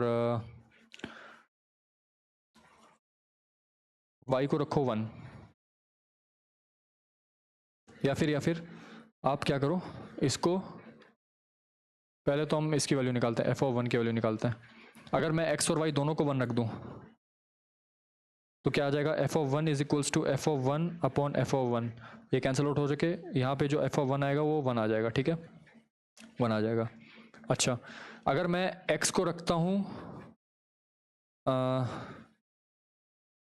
8 और y को रखता हूँ 2, तो f(4) आ जाएगा मेरे पास f(8) अपॉन f(2).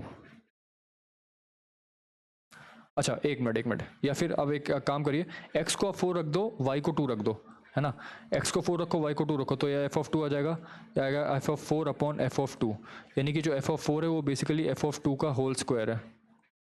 f(2) कितना है 3, तो f(4) कितना हो जाएगा 9। उसी हिसाब से आप यहाँ पे x को 8 रखो,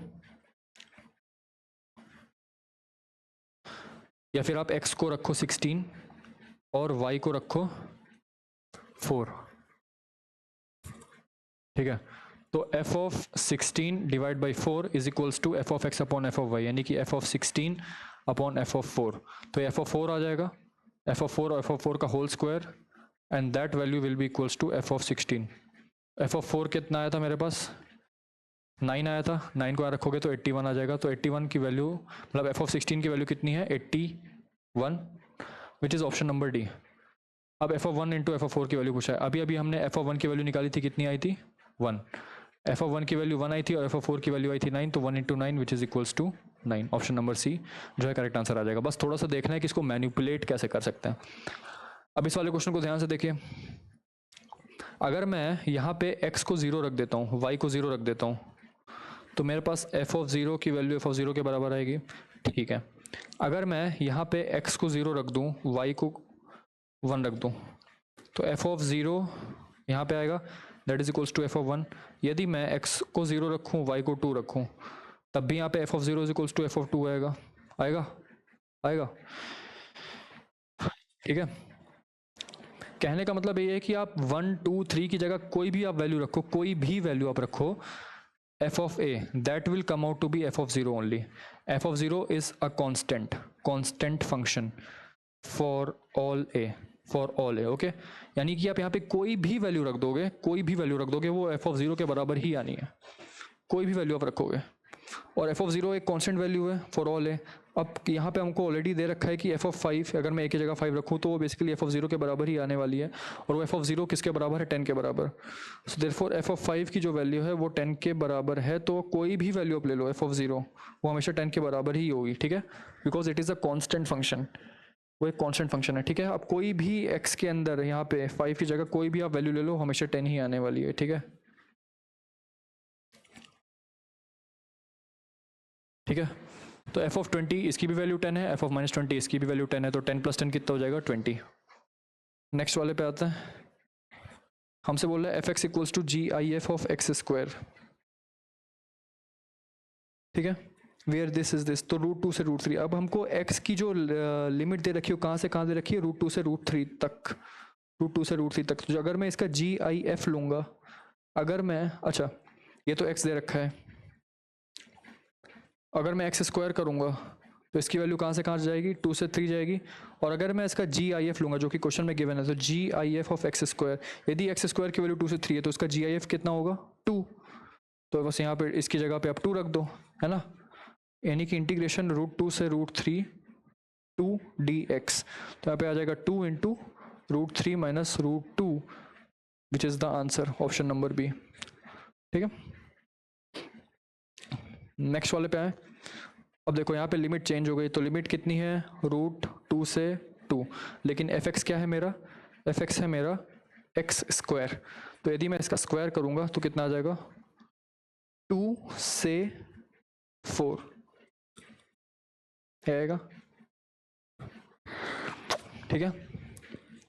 अब यहाँ पे दो चीज़ें हैं, पहली बात तो 2 में ब्रेक होगा, x² की वैल्यू यदि 2 से 3 के बीच में है और x² की वैल्यू यदि 3 से 4 के बीच में है, तो याद करो हमसे GIF पूछा है ना, GIF ऑफ x², तो अगर मैं इसका GIF लूँगा तो इस केस में मेरे पास इस केस में मेरे पास 2 आएगा, और इस केस में मेरे पास इसका GIF कितना आ जाएगा, 3 आ जाएगा, ठीक है। यानी कि अगर इस वाले का मैं रेंज चेक करूँ तो x की वैल्यू कहाँ से कहाँ लाई करेगी, √2 से √3 लाई करेगी, है ना। और इसकी वैल्यू यदि मैं चेक करूँ तो इसकी वैल्यू √3 से √4 पे लाई करेगी, यानी कि ये वैल्यू कहाँ टूटेगी, √3 पे टूटेगी। तो इसका आंसर हो जाएगा √2 से लेकर √3, √2 से लेकर √3, GIF ऑफ x स्क्वायर की वैल्यू 2 है, तो आ जाएगा 2dx प्लस इंटीग्रेशन ऑफ √3 से लेकर 4, √4 कितना हो जाएगा 2, तो √3 से लेकर 2 तक, यानी कि 2, ये कितना दे रखा है हमको 3, तो यहाँ पे हो जाएगा 3dx, ठीक है। 2 into √3 minus √2 plus 3 into √3 minus 2, कितना हो जाएगा 2 √3 माइनस 2 √2 प्लस 3 √3 माइनस 6, ठीक है। ये हो जाएगा 5 √3 माइनस 6,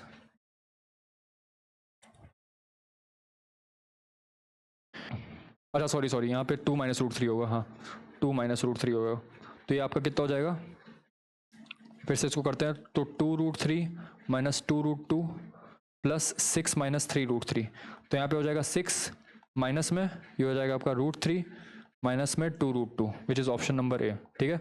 इस बात का ध्यान रखिएगा कि ये √3 पे टूटेगा, तो 6 माइनस √3 माइनस 2 √2 जो है इसका करेक्ट आंसर होगा। नेक्स्ट वाले कुछ सवाल पे आता है, बहुत ही सिंपल सवाल है, मीन मीडियन मोड का सवाल है। हमसे पूछा what is the total number of students whose height is less than or equal to 165 centimetre.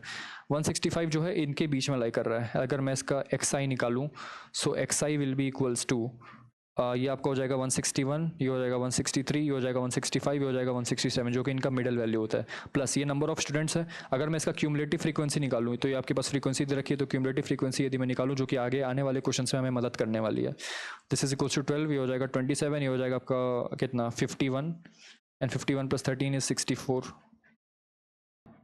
ठीक है। हमसे पूछा कि what is the total number of students whose height is less than or equals to 165 centimetre, ठीक है।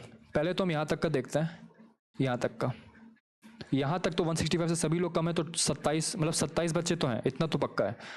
अब यहाँ पे आते हैं 165, तो अगर मैं एक यूनिफॉर्म डिस्ट्रीब्यूशन मानूं, तो अगर 164 से लेकर 166 के बीच में ये ऐसे टूटेगा, अगर कुछ बच्चे ऐसे होंगे जो 164 से 165 के बीच में होंगे, और कुछ बच्चे ऐसे होंगे जो 165 से लेकर 166 के बीच में होंगे, ठीक है। तो अगर 24 बच्चे इन सभी रेंज में आते हैं, तो अगर मैं यूनिफॉर्म डिस्ट्रीब्यूशन मानूं, जो कि क्वेश्चन में वैसे गिवन नहीं है लेकिन हम मान के चलते हैं, तो 12 बच्चे इसमें जाएंगे, 12 बच्चे इसमें जाएंगे, तो हमसे कह रहा है कि less than equals to 165 centimetre, तो बस हमको 12 बच्चे इंक्लूड करना है, 24 की जगह हमको 12 बच्चे इंक्लूड करना है, तो 27 प्लस 12 कितना हो जाएगा 39, ओके। सो इसका जो करेक्ट आंसर है 39, यहाँ पे इनको एक लाइन लिखनी चाहिए थी कि अज्यूमिंग यूनिफॉर्म डिस्ट्रीब्यूशन, ठीक है। नेक्स्ट पे आते हैं, what is the median height of the class. Median height of the class के लिए हमारे पास एक फॉर्मूला होता है, सभी को पता है, L plus n/2 minus capital C upon F into small c। अब मेरे को मीडियन क्लास निकालनी है सबसे पहले, तो मेरे पास मीडियन क्लास क्या होगी, मीडियन क्लास होती है मेरे पास n/2th क्लास, ठीक है, n/2th क्लास मेरी मीडियन क्लास होगी। तो n/2th क्लास कौन सी, n की वैल्यू कितनी, 64/2 करूँगा तो क्या होगा 32 आप देखो कहाँ पे आ रहा है, 32 आ रहा है यहाँ पे, 32 यहाँ पे आ रहा है, तो 32 ये है, तो मेरे पास मीडियन क्लास कौन सी हो गई, ये वाली क्लास, 164 से लेकर 166 तक, ओके। यानी कि 164 से लेकर 166 जो है मेरी कौन सी क्लास हो गई, this is my median class, ठीक है। तो अब L क्या है, इस मीडियन क्लास का लोअर लिमिट है, यहाँ पे पुट कर दिया 164 प्लस n/2 हम ऑलरेडी निकाल चुके हैं, n/2 क्या है, n/2 क्या है 64/2 विच इज 32 माइनस C क्या है, cumulative frequency of the previous class, यानी कि मीडियन क्लास के पहले वाली क्लास का क्यूमुलेटिव फ्रीक्वेंसी। तो ये मीडियन क्लास है, इससे पहले वाली क्लास ये है, उसकी क्यूमुलेटिव फ्रीक्वेंसी क्या है 27, तो यहाँ पे हम 27 लिख देते हैं, तो यहाँ पे 27 आ जाएगा, अपॉन में frequency of the median class, यानी कि मीडियन क्लास की फ्रीक्वेंसी कितनी है, ये रही मीडियन क्लास, उसकी फ्रीक्वेंसी है 24, तो अपॉन में 24 आ जाएगा ये, ठीक है, अपॉन में 24 मल्टीप्लाइड बाई C क्या है मेरे पास, क्लास की विड्थ कितनी है 2, है ना, इसका डिफरेंस आप निकालोगे तो इन सब का डिफरेंस कितना आ जाएगा 2, तो ये आ जाएगा आपके पास 2, तो ये आपके पास कितना आ जाएगा 164 प्लस 5 अपॉन 2 से कैंसिल आउट होगा 12, तो 164 प्लस 5/12, तो ये नंबर कितना हो जाएगा 5/12 की यदि मैं डेसिमल वैल्यू निकालूँ तो 0.420 12 1 से 12, तो नियरली अबाउट 0.41 आएगा। तो जब आप इसमें ऐड करोगे तो 164.41 जो है इसका करेक्ट आंसर आ जाएगा। The height which occurs most frequently, यानी कि इनडायरेक्टली हमसे क्या पूछ रहा है, मोड हाइट है ना, मोड हाइट पूछ रहा है। तो मोड हाइट का भी फॉर्मूला होता है मेरे पास, क्या फॉर्मूला क्या होता है, L plus F M minus FM-1 upon 2FM minus FM-1 minus FM+1 multiplied by class width. अब उसके लिए हमको मॉडल क्लास निकालनी पड़ेगी। तो भैया मॉडल क्लास कौन सी क्लास होती है, वैसी क्लास होती है जिसके पास मैक्सिमम फ्रीक्वेंसी होती है। मैक्सिमम फ्रीक्वेंसी यही, तो यही हमारी मॉडल क्लास भी हो गई, मॉडल क्लास। तो इसका लोअर लिमिट क्या है, 164। तो 164 प्लस में FM क्या है मेरे पास, frequency of the modal class. अभी हमने देखा क्या है frequency of the modal class, 24। तो 24 लिख देते हैं। 24 minus FM-1 frequency of the previous class of the as compare to modal class. Modal class की प्रीवियस क्लास ये है, उसकी फ्रीक्वेंसी कितनी है, 15। अभी 15 लिख दीजिए, अपॉन में 2FM। 2FM कितना हो जाएगा, 2 × 24 विच इज़ 48 माइनस FM-1 यानी कि -15 माइनस FM+1, यानी कि जो मॉडल क्लास के बाद वाली क्लास आती है FM+1, ये हो जाएगी हमारी FM, ये हो जाएगी हमारे पास FM+1। तो FM+1 की फ्रीक्वेंसी कितनी है, 13। तो यहाँ पे लिख दीजिए 13 minus 13 multiplied by class width कितनी है, 2। बस आंसर आ जाएगा आपका। कितना हो जाएगा ये, 164 plus 24 minus 15 is 9, 9 upon 48 minus 28 is 20 into 2। ये कैंसिल आउट हो जाएगा, तो बचेगा कितना, 164 plus 0.9 which is equals to 164.9 centimetre is our modal height. ठीक है, तो ये फॉर्मूलाज आपको याद रखना है, कैसे मीडियन निकालते हैं, कैसे मोड निकालते हैं। ओके, अब हमसे उसी सवाल का कंटिन्यूएशन है कि the most appropriate graphical representation of the given frequency distribution. अभी आपने ये चीज़ देखी कि हमारे पास एक कंटिन्यूअस डिस्ट्रीब्यूशन है। ठीक है, कंटिन्यूअस डिस्ट्रीब्यूशन है। अगर आप ध्यान से इसको देखो तो ये मेरे पास कंटिन्यूअस डिस्ट्रीब्यूशन है। कैसे, 162 यहाँ पे भी आ रहा है, 162 यहाँ पे भी आ रहा है, 164 यहाँ आ रहा है, 164 यहाँ आ रहा है, 166 यहाँ आ रहा है, 166 यहाँ आ रहा है। यानी कि हमारे पास जो ऐसे चार्ट बनेंगे वो कुछ ऐसे बनेंगे। अगर मैं 162 यहाँ लेता हूँ तो 164 यहाँ लेना पड़ेगा। 166 के लिए मेरे को थोड़ा, अब ये 12 है तो ये 15 ऐसे हो जाएगा, है ना। ये 164 तो ये 166 हो जाएगा। अब 166 से लेकर 160 है ना, 168, तो 168 में कितना 13 दे रखा है, तो 13 यहाँ पे हो जाएगा कहीं ऐसे। तो ये हमारे पास 168 हो जाएगा ऐसे ऐसे करके। तो ये आप देखो, तो ये बार चार्ट तो नहीं है। बार चार्ट में क्या होता है कि सारे के सारे रेक्टेंगल्स ऐसे सेपरेट होते हैं, है ना। ये सारे के सारे रेक्टेंगल्स ऐसे सेपरेट होते हैं, लेकिन ये सारे के सारे रेक्टेंगल्स एक दूसरे से जुड़े हुए हैं। Why, because the class is continuous distribution. हमारे पास एक कंटिन्यूअस डिस्ट्रीब्यूशन है। देयरफॉर इसका जो सबसे सही मेथड होता है रिप्रेजेंट करने का, that is by using a histogram. Okay, हम सभी को पता है हिस्टोग्राम क्या होता है। ठीक है, हम जानते हैं कि हिस्टोग्राम कंटिन्यूअस रेक्टेंगल्स को दिखाता है। तो इसका करेक्ट आंसर क्या हो जाएगा, ऑप्शन नंबर सी। नेक्स्ट वाले सवाल पे आता है। हमसे बोल रहा है क्वेश्चन में कि the sum of squares of the observations corresponding to length x in centimetre in and weight in gram. Okay, इस क्वेश्चन को हम नीचे रफ में करते हैं। अच्छा क्वेश्चन है, वेरिएंस हमसे कंपेयर करने के लिए पूछा है, और नेक्स्ट वाले क्वेश्चन में हमसे कोएफिशिएंट ऑफ वेरिएशन कंपेयर करने के लिए पूछा हुआ है। तो दोनों का फॉर्मूला आपको बता दूंगा मैं। ठीक है, आइए नीचे देखते हैं। हाँ, तो हमसे क्वेश्चन में ये बोला हुआ है कि हमारे पास एक ग्रुप है x, उसका समेशन दिया हुआ है। समेशन x की वैल्यू अब हमारे पास दी हुई है 200 एंड समेशन x स्क्वायर हमको दिया हुआ है 900।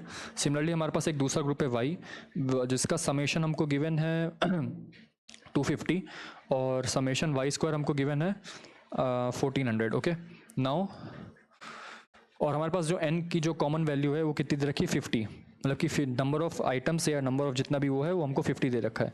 तो हमसे वेरिएंस कंपेयर करने के लिए पूछा है। वेरिएंस का फॉर्मूला होता है summation xi square upon n minus x bar का whole square for any general variable x। तो हम यही दोनों फॉर्मूला इन दोनों में लगाएंगे और फिर कंपेयर करेंगे क्या होता है। ठीक है, तो उसके लिए मेरे को x बार निकालना पड़ेगा। तो x बार क्या हो जाएगा मेरे पास, समेशन x अपॉन n, तो that is equals to 200 upon 50, that is equals to 4। तो अब ये वाला फॉर्मूला लगाते हैं तो क्या हो जाएगा, summation xi square. Summation xi square यानी कि समेशन x स्क्वायर हमको 900 दे रखा है, अपॉन n कितना है 50, माइनस x बार का होल स्क्वायर। x बार हमारे पास 4 है, तो 4 स्क्वायर कितना हो जाएगा 16। यहाँ से अगर हम कैंसिल आउट करेंगे तो मेरे पास आएगा 18, 18 माइनस 16 इज 2। तो मेरे पास इसका वेरिएंस आया 2। अब हम इसका वेरिएंस निकालते हैं।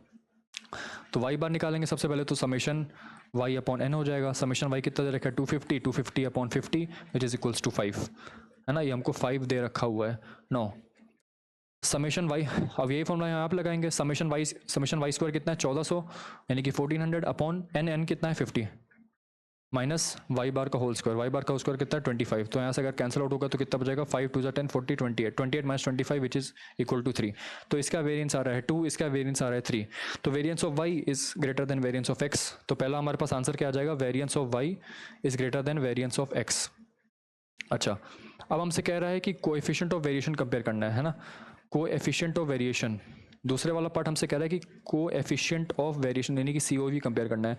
तो सीओवी का फॉर्मूला होता है आपका sigma upon x bar into 100, ठीक है, sigma upon x bar into 100 यानी कि standard deviation upon x bar into 100। तो अगर इसका वेरिएंस 2 है तो इसका सिग्मा क्या हो जाएगा √2, और इसका अगर वेरिएंस 3 है तो इसका सिग्मा क्या हो जाएगा √3। तो बस अगर मैं ये coefficient of variation of x निकालूं तो कितना हो जाएगा, सिग्मा सिग्मा हो जाएगा √2 अपॉन एक्स, एक्स बार कितना दे रखा है मेरे को 4, एक मिनट, एक्स बार हाँ एक्स बार मेरे को दे रखा है 4, 4 इंटू 100, ठीक है। और यहाँ पे सिग्मा क्या दे रखा है √3, एक्स बार क्या दे रखा है 5 इंटू 100। जब आप इन दोनों को निकालोगे तो कितना आएगा, √2 कितना होता है 1.41, 1.41 इंटू 100 कितना हो जाएगा 141, 141 अपॉन 4 कितना हो जाएगा 4 3 12 20 21 4 5 20 1 10 4 2 8 20 4 5 35.25।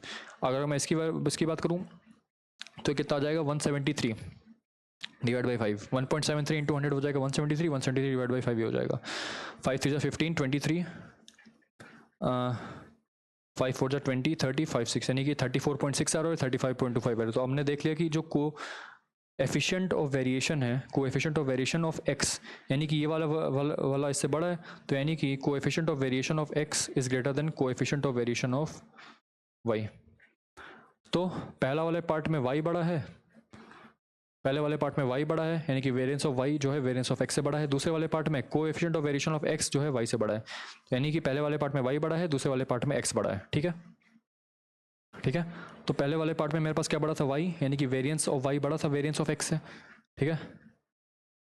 और दूसरे वाले में क्या बड़ा था, coefficient of variation of x, ठीक है, वो बड़ा था। तो हमारा जो पहला वाला पार्ट है वो सही हो जाएगा, coefficient of variation of x is strictly more than the coefficient of variation of y, ठीक है। नेक्स्ट वाले सवाल पे आता है, क्या बोल रहा है, let x be a random variable following binomial distribution with parameters n equal to 6 p equals to k, 9 px equal to 4 equal to px equal to, बहुत ही सिंपल सवाल है, कोई ज़्यादा कठिन नहीं है। 9 टाइम्स x इक्वल्स टू 4, इसका मतलब क्या हो जाएगा, यानी कि 6c4 इंटू k जो प्रोबेबिलिटी ऑफ सक्सेस है वो हो जाएगा k to the power 4 into 1 minus k to the power 2, ठीक है, ये हो जाएगा is equals to p of x equal to 2, यानी कि 6 में से 2 बार सक्सेस मिली तो 6c2 k2 1 minus k to the power 4 ये हो जाएगा। तो 6c2 से 6c4 कैंसिल हो जाएगा, k स्क्वायर से ये स्क्वायर इधर हो जाएगा, और 1 माइनस k स्क्वायर से 1 माइनस k स्क्वायर यहाँ पे हो जाएगा। तो 9 इज इक्वल्स टू 1 माइनस के का स्क्वायर अपॉन के का स्क्वायर, तो के स्क्वायर यहाँ पे जाएगा तो 9k square is equals to 1 minus K square, तो यहाँ से आ जाएगा 10k square is equals to 1, मतलब सॉरी 1 माइनस के का होल स्क्वायर है ना, हाँ। तो 9k square is equals to 1, मतलब कि अगर ये बेसिकली अगर मैं इसको ऐसे लिखूं 3 is equals to 1 minus K upon K, because why, because this is equal to 3 का स्क्वायर, तो ऐसे लिख सकते हैं इसको। तो यहाँ पे आ जाएगा 3k is equals to 1 minus के, सो यहाँ पे आएगा 4k इज इक्वल्स टू 1, तो k की वैल्यू कितनी आ जाएगी यहाँ से 1/4। जब k की वैल्यू 1/4 आ गई तो x इक्वल टू 3 निकाल ही सकते हो। 6 out of 6 trials we got successes in 3, दैट मीन्स p यानी कि इसकी वैल्यू क्या है, तो 1/4 की पावर 3 और 1 माइनस 1/4 कितना हो जाएगा 3/4, उसकी भी पावर 3 हो जाएगी। तो इसको जब सॉल्व करोगे तो आएगा 6 into 5 into 4 upon 3 into 2 into 1 into 1 upon 64 into 3 27 upon 64। तो 64 इंटू 64 सभी को पता है क्या हो जाएगा, ये हो जाएगा 2 की पावर 12, वैसे इसको पहले काट देते हैं 27, अगर ये 4 से कटेगा तो ये 64 क्या होता कितना हो जाएगा टोटल 2 की पावर 12, ये यहाँ से कटेगा तो ये बन जाएगा 2 की पावर 10, तो यानी कि 1024 आएगा नीचे। और ये कितना हो जाएगा 27 इंटू 5 कितना हो जाएगा 135, ठीक है। तो 135 upon 1024 is the correct answer. A committee of 6 members is formed from a group of 7 gentlemen and 4 ladies. What is the probability that the committee includes exactly 3 gentlemen? तो भाई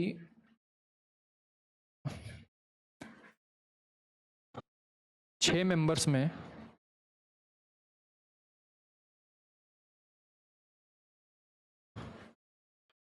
मतलब 6 मेंबर्स नहीं, टोटल 11 मेंबर्स हैं, तो उन 11 members में से 3 gentleman चाहिए, तो 7C3 हो जाएगा।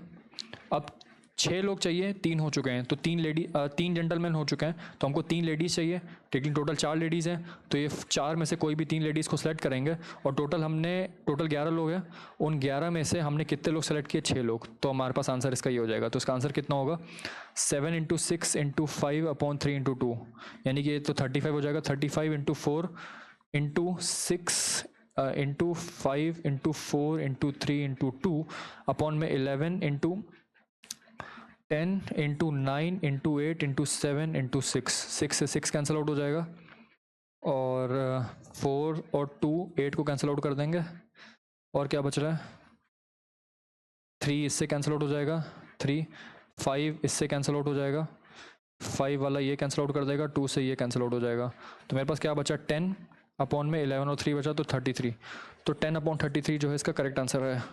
अब हमसे पूछा कि what is the probability that the committee includes at least 2 ladies, मतलब कि 2 लेडी इंक्लूड होनी चाहिए। तो 6 लोगों की कमिटी बनानी है, 6 मेंबर्स की, तो अगर 2 लेडीज़ हैं तो उनके साथ 4 जेंटलमैन रहेंगे। अब उसने एटलीस्ट 2 लेडीज़ लिखा है, तो 2 लेडीज़ रहेंगी, हो सकता है 3 लेडी भी हो जाए, तो 3 लेडी है तो 3 जेंटलमैन रहेंगे, और अगर 4 लेडीज़ हैं तो 4 लेडीज़ और 2 जेंटलमैन हो जाएंगे, ठीक है, ये हो जाएगा। तो इसको यदि मैं सॉल्व करूँ तो कितना हो जाएगा,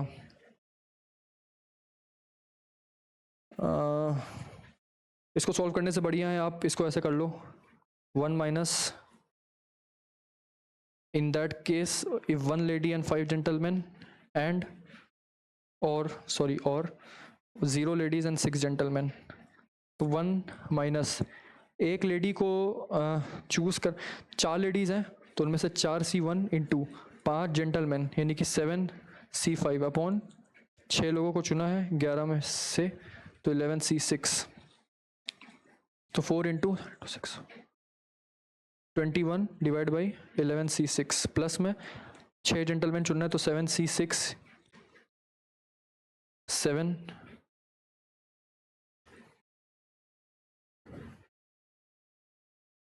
अपॉन 11C6, 11C6 की वैल्यू कितनी आती है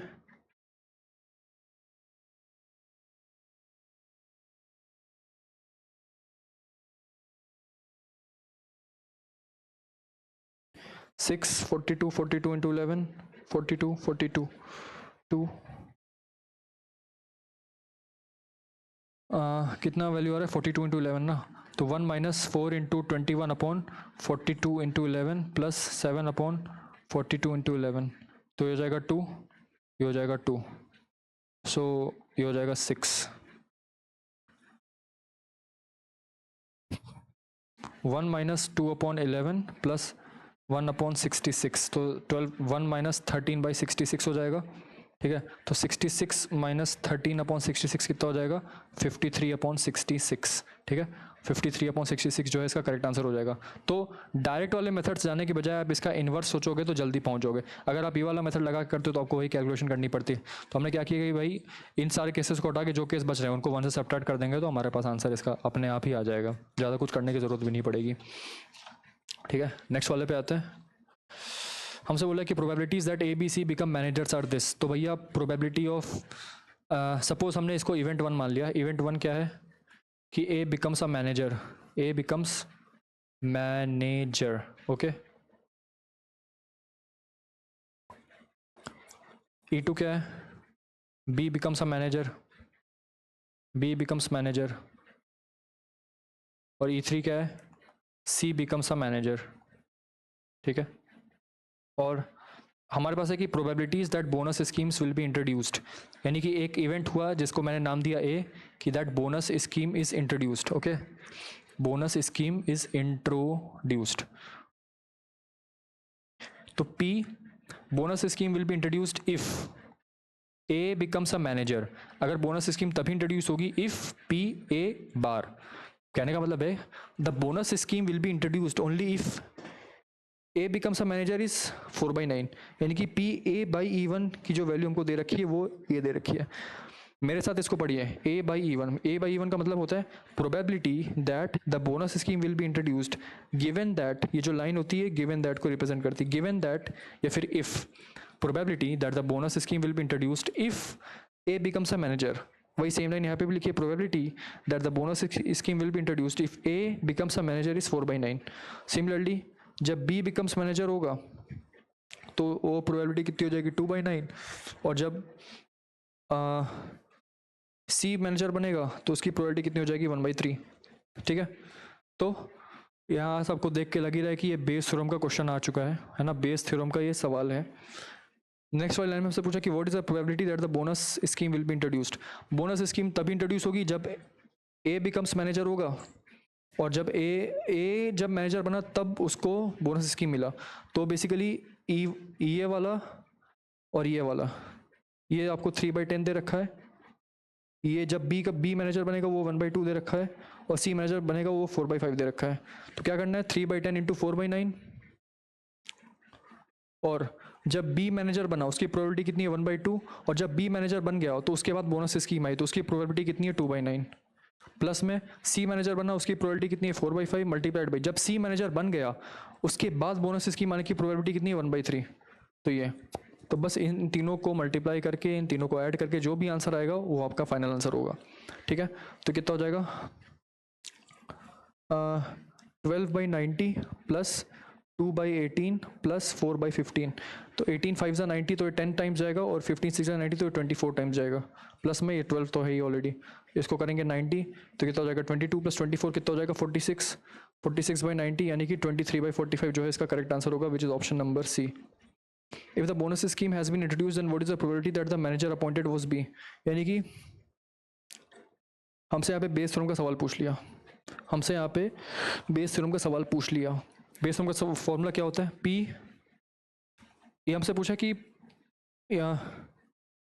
E2/B का मतलब E2/B कैसे क्या होगा इसका. E2/B मैंने क्यों लिखा, probability that the manager appointed was B given that, या फिर if the bonus scheme has been introduced. यानी कि अब बोनस स्कीम इंट्रोड्यूस हो चुकी है तो इसकी क्या प्रोबेबिलिटी है कि उसको बी ने अपॉइंट किया था, है ना. यानी कि उसकी क्या प्रोबेबिलिटी है कि बी ने लाया था. बी का है E2 और E2/B हमने यहाँ पे कर दिया, E2/A नॉट E2/B, है ना. कहने का मतलब है कि what is the probability that the manager appointed was B given that the bonus is introduce. यानी कि अब बोनस इंट्रोड्यूस हो चुका है, बोनस इंट्रोड्यूस हो गया तो इसकी क्या प्रोबेबिलिटी कि उसको बी ने ही किया था. तो हम यहाँ पे बेस फॉर्म का लगाएंगे तो PE2 इंटू PA/E2 ये हो जाएगा अपॉन में नीचे आपके पास आप ऑलरेडी निकाल चुके हैं, दैट इज 23/45, है ना. जो टोटल प्रोबेबिलिटी जो बोनस स्कीम इंट्रोड्यूस होने की है जो यहाँ पे आप लिखते हो बेसिकली 23/45 वो यहीं पे है. ठीक है, तो PE2 कितना हो जाएगा, PE2 आपको 1/2 दे रखा है और PA/E2 कितना रखा है 2/9, तो बेसिकली 1/9 हो गया. ऊपर आ जाएगा आपका 1/9 यानी कि 5/45, और नीचे आपका 23/45 ऑलरेडी दे रखा है तो 45 से 45 कैंसिल आउट हो जाएगा, तो 5/23 जो है करेक्ट आंसर आ जाएगा. थोड़ा सा और डिटेल में समझना है तो इसको और डिटेल में समझ लेते हैं. बेस थ्योरम का मतलब क्या होता है, PE2/A, इसका फॉर्मूला होता है PE2 इंटू PA/E2, ये होता है अपॉन में नीचे आपके पास आ जाएगा PE1 into PA/E1 plus PE2 into PA/E2 plus PE3 into PA/E3 ये होता है. ठीक है, और जो पहले वाले पार्ट में जो हमने निकाला था कि what is the probability that the bonus scheme is already introduced, तो इस पूरे पार्ट का आंसर हमने ऑलरेडी निकाल चुके थे. जो पहला पार्ट था क्वेश्चन का उसका आंसर ये है जो नीचे बॉक्स में लिखा हुआ है. बस दूसरे पार्ट में हमको ये चीज़ एक्स्ट्रा लगानी थी बिकॉज ये बेस थ्योरम के फॉर्मूले में आती है. This Bayes theorem is basically E2 by A is equals to P E two into P A by E two upon में P E one into P A by E one plus P E two into P A by E two plus P E three into P A by E three. ठीक है, तो बस यही लगाना था। अब हमसे कह रहा है कि the arithmetic mean of 100 observations is 50। If 5 is subtracted from each observation and then divided by 20 then what is the new mean. अब हमको पता है ये वाली बात कि भाई अगर अरिथमेटिक मीन से कोई चीज़ सब्ट्रैक्ट होती है और फिर उसको डिवाइड कर देते हैं तो दोनों चीज़ों से अफेक्ट होती है। यानी कि जो आपका मीन है वो आपको डिवाइड -5 भी हो जाएगा, डिवाइड बाई 20 भी हो जाएगा। तो इस वाले केस में आपका 45 डिवाइड बाई 20 आंसर आ जाएगा। तो 210, 2 2 4 2 110, 22.5 या फिर 2.25। अगर ये आपको नहीं भी आ रहा है किसी हालत में तो आप इसको फॉर्मूले में रख के भी देख सकते हैं कि जो आपका अरिथमेटिक मीन होता है या फिर ये सब जो चीज़ें होती हैं वो आपके सब्ट्रैक्ट और डिवाइड दोनों से अफेक्ट होती है। लेकिन जो आपका स्टैंडर्ड डेविएशन या जो वेरिएंस होता है वो सिर्फ आपका मल्टीप्लिकेशन और डिवीजन से ही अफेक्ट होता है। ठीक है, अब देखिए नेक्स्ट वाला क्वेश्चन उसी पे बेस्ड है। The standard deviation of 100 observation is 10 if 5 is added to each observation. तो इसका कोई इफेक्ट नहीं पड़ेगा। जब भी आप स्टैंडर्ड डेविएशन अगर पूछा है क्वेश्चन में, स्टैंडर्ड डेविएशन है वेरिएंस, तो उसमें अगर आप कोई चीज़ ऐड करो तो उसका कोई इफेक्ट नहीं होता। लेकिन कोई चीज़ अगर आप डिवाइड कर रहे हो तो उसका इफेक्ट जरूर पड़ जाएगा। अगर आप 20 से हर एक ऑब्जर्वेशन को डिवाइड कर रहे हो तो जो नया आपका स्टैंडर्ड डेविएशन आता है वो भी आपका 20 से डिवाइड हो जाएगा, that will be equals to 0.5। ठीक है, ऑप्शन नंबर बी जो है 0.5 इसका करेक्ट आंसर हो जाएगा। और फिर उसके बाद 115 पे आते हैं। नेक्स्ट वाले सवाल पे हमसे इसकी वैल्यू पूछा हुआ है, probability of B intersection A bar upon probability of A bar, इसकी वैल्यू पूछा हुआ है। अगर आप ध्यान से इसको वेन डायग्राम से देखें, इसको मैं मिटा देता हूँ यहाँ पे। ठीक है, तो हमसे ये वाली वैल्यू पूछा है बेसिकली। तो कुछ नहीं करना है, अगर यहाँ पे वेन डायग्राम आप बनाओ ए और बी। ठीक है, तो हमसे क्या पूछा बेसिकली, बी इंटरसेक्शन ए बार। तो ए बार ये पूरा हो जाएगा, यानी कि हमसे बेसिकली ये वाला वैल्यू पूछ रहा है। ये ए बार ये पूरी चीज़ हो जाएगी और उसके बाद बी के साथ इंटरसेक्शन लेंगे तो मेरे पास ये वाली वैल्यू आ जाएगी, यानी कि P of B minus P of A intersection B upon में 1 minus P of A. Final जो है हमसे ये वाली चीज़ पूछ रहा है। तो पी ऑफ बी की वैल्यू 1/2 है, P of A intersection B की वैल्यू 1/4 है और नीचे क्या आ जाएगा 1 minus P of A. P of ए की वैल्यू 1/3 है। तो यहाँ से कितना हो जाएगा 1 डिवाइड बाई 4 अपॉन में 2/3। So 1/4 into 3/2 which is equals to 3/8। तो यहाँ पे ऑप्शन नंबर सेकंड जो है वो करेक्ट हो जाएगा। ठीक है, उसके बाद यहाँ पे एक चीज़ हमसे और पूछा हुआ है फिर एक probability of A bar intersection B bar, यानी कि ये क्या हो जाएगा P of A union B का होल बार, यानी कि क्या हो जाएगा 1 minus P of A union B हो जाएगा। यानी कि अब निकाल दीजिए 1 minus P of A plus P of B minus P of A intersection B. P of A 1/3, P of B 1/2, P of A intersection B 1/4। तो यहाँ से कितना आ जाएगा ये 1 माइनस ये कितना हो जाएगा 12। तो 3 इंटू 4, 2 इंटू 6, 4 इंटू 3, तो कितना हो जाएगा 12 minus 7/12 that is equals to 5/12। इसका करेक्ट आंसर आ जाएगा which is option number B. ठीक है, आते हैं इस पे। If 2 fair dice are tossed then what is the probability that the sum of the numbers on the face on the dice is strictly greater than 7। Strictly greater than 7 के लिए अगर मैं डाइस को टॉस करूँ तो 4,4 आना चाहिए, नहीं तो 5,4 आना चाहिए, नहीं तो 6,4 आना चाहिए, है ना। या तो 5,4 भी आ सकता है, नहीं तो 6,4 भी 6,4 भी आ सकता है। अगर मैं 3 से स्टार्ट करूं तो एक बार फिर से इसको देखते हैं, 1 मिनट।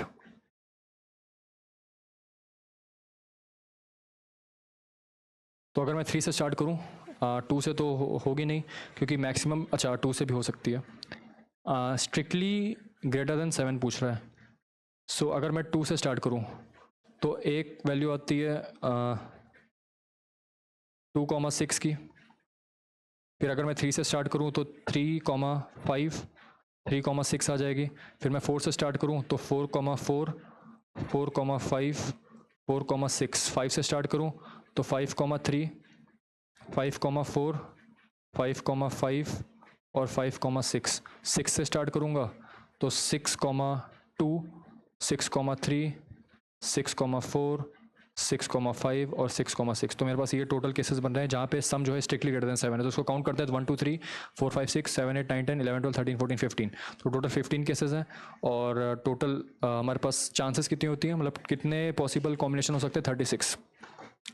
इसको अगर आप काटेंगे तो कितना आ जाएगा 5/12। तो हमारा आंसर कितना है 5/12। नेक्स्ट वाले सवाल पे आते हैं।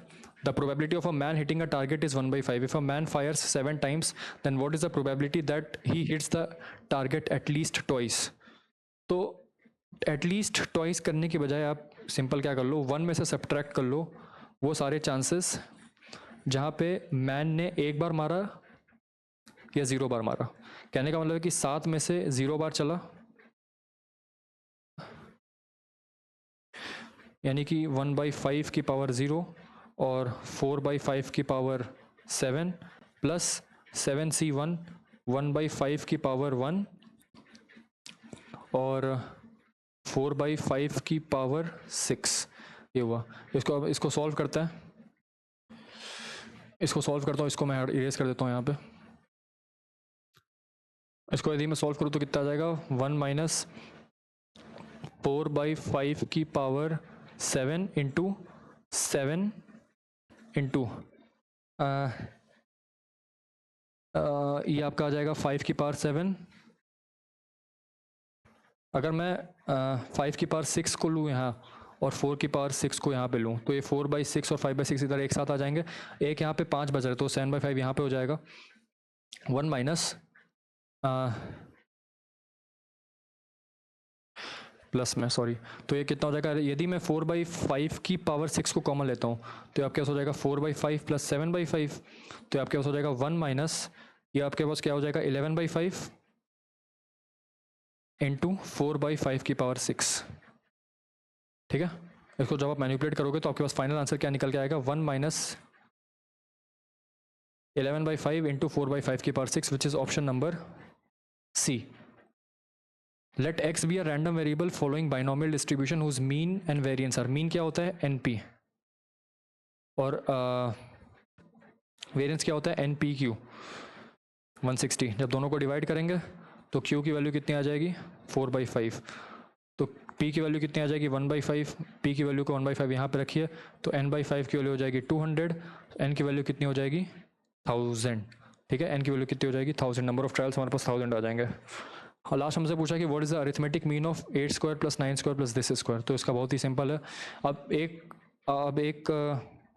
क्या बोलते हैं, जिसकी कैलकुलेशन फास्ट है वो तो इसको ऐड अप करके डिवाइड बाई 8 कर लेगा, लेकिन जिसको नहीं आता है, मतलब जिसकी कैलकुलेशन उतनी फास्ट नहीं, तो हम यहाँ पे डायरेक्टली फॉर्मूला भी लगा सकते हैं।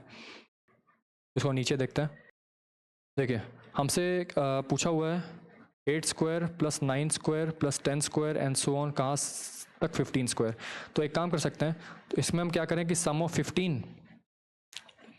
First 15 terms minus sum of first 7 terms. कहने का मतलब है यदि मैं 1 square plus 2 square plus 3 square and so on से लेकर 15 स्क्वायर माइनस कर दूं 1 square plus 2 square plus 3 square and so on till 7 square, तो मेरे पास क्या बचेगा 8 square plus 9 square plus 10 square ही तो बचेगा, है ना।